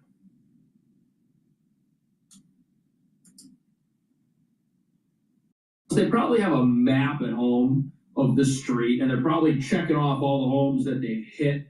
This is so terrible, and I feel so bad for these people. But, what we just heard right there is that one homeowner tried to break into a home, and someone was there. And the fact that that person was there and called out was enough to scare away that particular criminal. Not all criminals care about that. And my uncle was from the Navy, all right? He was in demolitions. So, the thing is that we don't have a society that's willing to fight back. It's time. Don't let them steal. Don't let them to take your property. Don't let them, take over your streets. you got to push back. You have to push back. Because if you don't, they'll take advantage of you. Don't care if you're home, but in some cases, an actual person is the only deterrent that seems to be working here. Now, wouldn't it be so much better if that deterrent was a police officer who was there to enforce the law? Of course it would be. But if you don't want to fund your police, if you hate your police, if you tell your populace that, hey, the police are out to get you and policing is wrong, this is what you end up with. You've got the criminals. They become the armed authority presence in your neighborhood. And that's bad news for just about everybody. Howard, please. For the last 12 months, future-proof your home and garden with AARP today. Harvest the rewards for years to come. For the last 12 months, residents in San Francisco's South of Market neighborhood have had a direct line to a team of private security guards. We do heavy patrols here. Good idea. Every hour. They cover 109 blocks every of hour. This neighborhood. We got to do our job. 24/7. If there's anybody that's on the sidewalk blocking doorways, blocking garageways, or just mainly blocking the sidewalk where people can't pass through, we basically walk up to them, we address it, we ask them if they could relocate. Okay, so this is happening in San Francisco. These private security guards, they're not dealing with armed home invaders, but the same sort of thing would work in a neighborhood. If you had a presence like you do at a shopping mall or at a place like Home Depot that gets robbed all the time, you see the car outside with flashing lights, you see some people with vests who are prepared to call the police and record you. That alone might be enough to tell criminals, hey, maybe you should pick a different neighborhood, because if you look at this neighborhood over here, there's flashing lights, there's security guards, there's people that are looking out, there's going to be resistance. We should go to another part of town to commit this horrible act that we want to go and commit. Of course, residents shouldn't have to pay for their own police force. They're already paying for one, and it's not the police's fault. They get sent out there on money-generating missions instead of stopping the actual criminals. If you were to give people 3 things they can do today after they watch this broadcast, what would you tell them right away? Well, I would tell them for sure to get proper lighting. With motion and some form of device that gives them notification, early notification. If you can get some iron work done or foliage work, I think it's important. The key to target hardening is to have early detection. Early detection will allow the residents to know there's a problem. But here's the problem, is that then you're turning in your home into a fortress, and it's not, and it's just a surveillance system, and it changes the whole landscape. It changes the ethos of the design of the home and all that. It's just, do you want to live like that, or is it better off that you get to the root cause? You don't get to the root cause by just adding lights to your home and a security camera and a notification system. No, what you do is that you push back and you get to the root cause and you neutralize them. You do that enough times, they'll stop doing it. You think that a lights and a notification system is going to stop them? No, of course not. Of course not. You got to fight fire with fire. If they're gonna use force against you, you got to use force against them. He's wrong. He's wrong. Or it becomes a problem there. Depending on the level of security and how much you need to. You're probably looking at 500,000. You can go anywhere. Wow, $100,000 for a really good security system. It ends up being an industry. Oh, you're scared of the boogeyman? You got to spin out some ducats, 10,000, 50,000, 100,000, depending on your environment. No. All you got to do is buy a $20 baseball bat.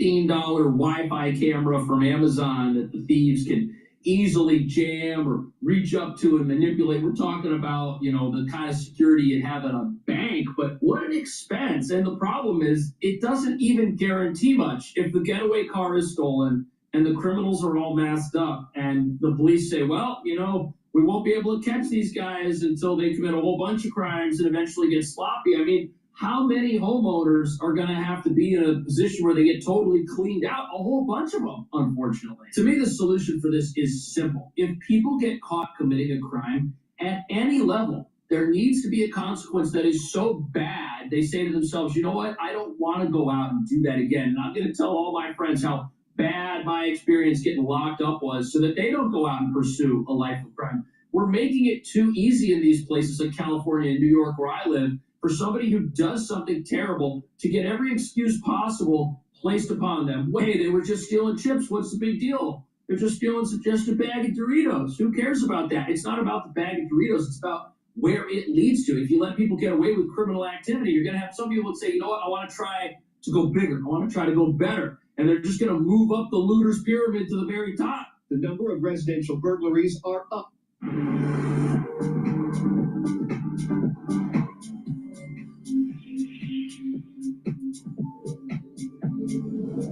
The number of residential burglaries are up by about 4% compared with last year, and they now represent more than half of all break-ins reported to police. My team's analysis of home burglaries reported so far this year shows slightly more of them happen on Wednesdays and Fridays, and many take place in the evening. Some of these where people are, or residents are actually at home, which is what we would consider hot. So this video has some statistics from 2024, and it shows that thieves are basically figuring out that if they want to maximize their criminal activity, they should shift to home robberies instead of businesses. That's the title right here on the screen. And criminals are figuring out, hey, look, if we go to a home, there could be stuff inside that home that is just worth so much more money than what we could steal at an actual business. And the response level, it's not going to be there. There's a lot of homes. There's a lot of homes out there. And you know what? All we got to do is find one where nobody's watching. And according to this report and a lot of these recent crimes, they take mere minutes. People are in and out. They know what they're looking for.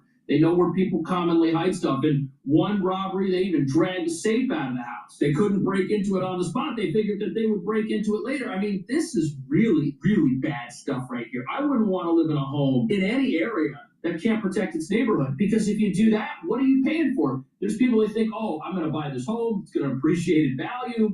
I'm going to secure my future with this thing. No, but every single day, you're under attack. Every single day. Right. So a bunch of people that don't have God, country, and family in their ethos destroy a community.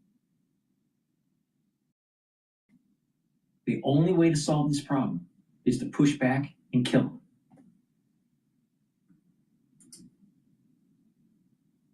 Value that thing drops because nobody's protecting it. And who's going to buy these, these mansions out there in California that are getting raided? Certainly nobody's going to pay for them if they don't think they're going to be safe inside, if they think the neighborhood is spiraling and they can't even go out to the store real quick and leave their family home because they think there's criminals hiding in the bushes with a little security camera waiting to see them leave. Very frightening situation out here in California. What do you think should happen to these home invaders? Should they go to jail or should they stay on the streets where they're obviously not learning the lesson at all? Let me know. Thank you so much for watching. I'll see you in the next video. Scammers demand gift card. That's what the liberal mindset just gave society. It became unsafe, destroys the value of property, and it just devolves. Please go to my store, the-studio-reykjavik.com, and get the heirloom barley. Heirloom barley will bring down inflammation, soak up free radicals through superoxide dismutase, and detoxify your body. When you do this regularly, you're going to improve your immune system and your endocrine system. By bringing down inflammation, you're going to be able to recover from your workout quicker. By bringing down inflammation, you're helping with your joints, especially if they're painful. And by bringing down inflammation, you're helping your neurons. So please, go to my store, get the heirloom barley. This is very high quality. Take it every day. This is a month's supply. And get the C60. You can get C60 in MCT coconut oil, extra virgin olive oil, and avocado oil. You can get it in a 2 ounce, a 4 ounce, or an 8 ounce configuration. It is cheaper per ounce to get the higher ounce configuration. Take a teaspoon a day, preferably on an empty stomach for best absorption. It's going to soak up free radicals, help the health of your mitochondria. You're going to have more energy. So your tissues are going to perform better. You're going to have less stress in your cells and your tissues. In addition, your immune system and your endocrine system will improve, your brain function, and your cardiovascular health. Take it every day. You're going to notice the effects of this within 2 months. Take a teaspoon a day every day. You do it for 1 year, you will look younger. It's that simple. This stacks really well with resveratrol. Resveratrol in C60 will help with the basal layer to improve your skin. It's 1,000 times stronger than vitamin C.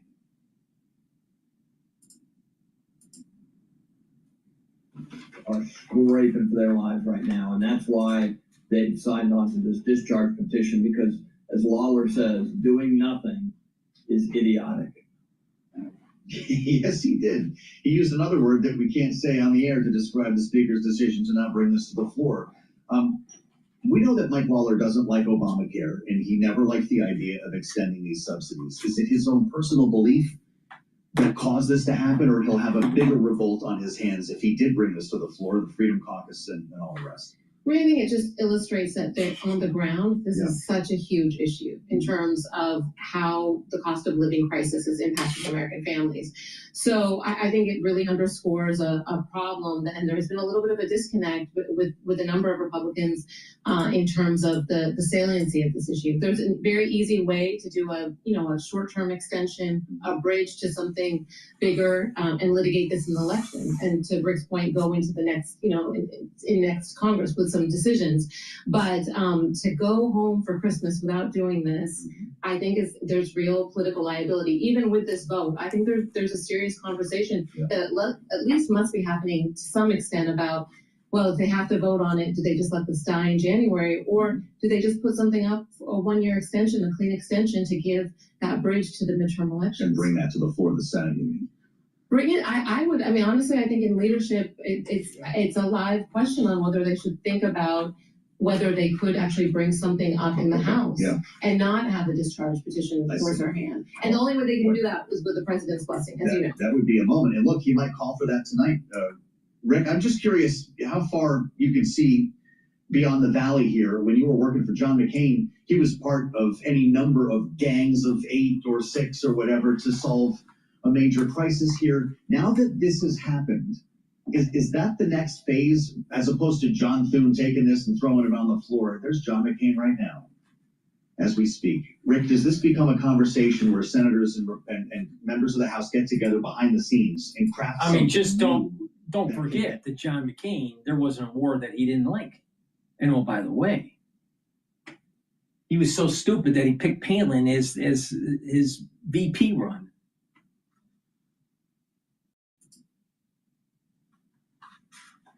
Voted on in both chambers. I would say, and not to oversimplify the situation, but the days of having major personalities with power outside of leadership in the Democratic and Republican parties in the Senate has waned a lot. There used to be great lions of the Senate who never held leadership, but who could put together deals anytime that would be honored by the leadership, right? And whether it was a Democratic group led by Ted Kennedy or a Republican group led by John McCain, sometimes it's easier for them to do a deal like that than it is the leadership itself, because they're balancing a lot of other interests. It's very hard these days to see that happening.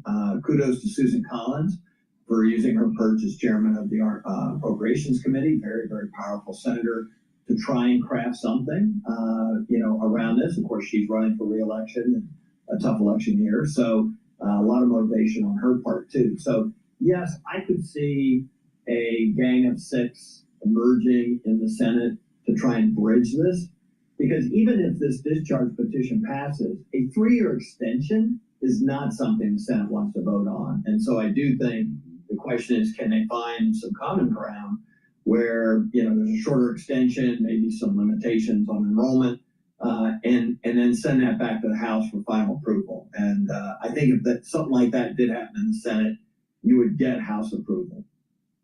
Okay, there you go. Rick just made it nice and clean for us, nice and simple. These 4 names, Archie, Fitzpatrick, Lawler, Bresnahan, McKenzie, speak for how many other Republicans do you think? I think this is very much front and center a moderate marginal district issue, because I think in other districts, as we know, they are so heavily tilted Republican, there's a lot of latitude. And the Affordable Care Act has become so ideological on the Republican side. I remember there were some internal discussions, buzz about whether Democrats were making it too easy for Republicans by solving the ACA problem, by pushing it. Right. But it's just turned out that there's such a strong contingent that wants to, really weaken and repeal the ACA. We've seen 70 votes, as you know. That's right. Rick, the president's speaking to the nation this evening, and we're all going to spend the whole day trying to figure out what he's going to say. It does present an opportunity for him, does it not, to speak to this and give direction to his own party? I think so. He has assiduously stayed out of this issue, which is a little bit Why we lose his speaker? Come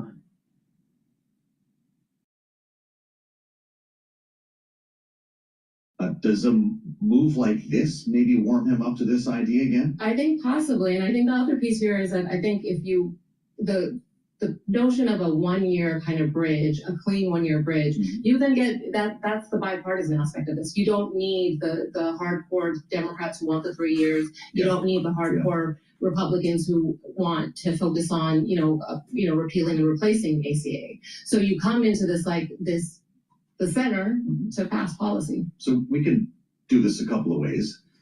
The way Rick just described here, the Susan Collins bill, maybe we get back to something that looks like a negotiation, a compromise, maybe a new law is written. Or we continue down the road we're on now, where the only way you get to the floor is through discharge petition. The only way you move new money or fiscal policy is through reconciliation. And maybe we extend that. The only way you move a bill in the Senate is to kill the filibuster. Is that what's coming next? I wouldn't go as far as the filibuster, because I do think there's still some institutionalists in the Senate that would protect that, hopefully. But obviously, we've seen the president has been very opinionated on that front. Yeah. And, in this era that we're living in, all roads lead back to Donald Trump. Rick, what was going on in the offices of Republican members in the House of Representatives today? How is it that we get 4 exactly? How does this stuff work? Because people hear stories like this and they go, well, wait a minute, how did this land on the penny? These guys called around and said, look, I'm going to sign. How does it work like this, and how many other Republicans do they represent? Yeah, there's a lot of self-awareness amongst the membership. They know who's talking to the Democrats about signing on the petitions like this. And nobody wants to be the extra vote, right? Why pay the price? And so, there's probably a couple of calls. I know Congressman Valdano from California would probably been an extra vote and said yesterday publicly that he was inclined to sign up. And I'm sure someone called and said, hey, we got 4, you don't need to walk the plank. And so he gets the vote that he wants without having to actually look like he's jumping ship to do business with the Democrats. So, yes, there is a ballet going on in the House of Representatives these days, and it's not the Nutcracker. Well put as ever. With Rick Davis and Archie Siddiqui on our great panel, I just want to turn you quickly to the markets, because our biggest IPO of the year has just gotten off the pad. This is Medline, the medical products company that distributes medical supplies. This is not like I don't understand why this. Come on. Lower left to upper right, we're up 22% right now and just above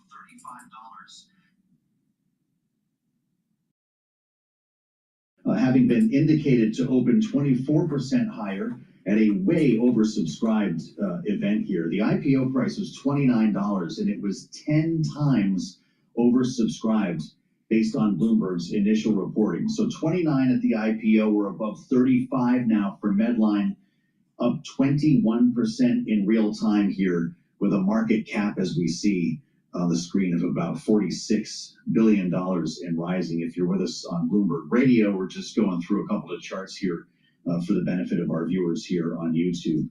So there you have it. Not bad. And it was kind of interesting to hear, by the way, that this was the biggest of the year, coming in the wake of CoreWeave and some of the others that we've been talking about. Medline open for business and up sharply here. And producer James, it looks like We've got another one here. Another jailbreak on Capitol Hill. Thanks to our panel, Rick Davis and Archie Siddiqui. We'll have more in our second hour as we welcome our global television audience to the program. I'm Joe Matthew. This is Bloomberg.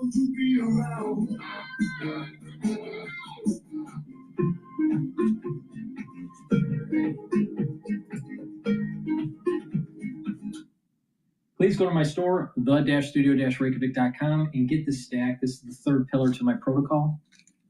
Turmeric. This is going to soak up free radicals and bring down inflammation. Lignans also brings down inflammation and soaks up free radicals. And ashwagandha root helps to control cortisol levels and blood glucose levels. When you stack these together, it's a very powerful stack to boost up your immune system and help with your cardiovascular health. And you should be doing this every day if you want to slow down the aging process. And if you're not feeling well, if you take this stack, it's going to help you recover quicker. So please go to my store, the-studio-reykjavik.com. Get the great supplements that I have. Make sure that you use discount 5 to save some money. It's all caps, discount, the number 5.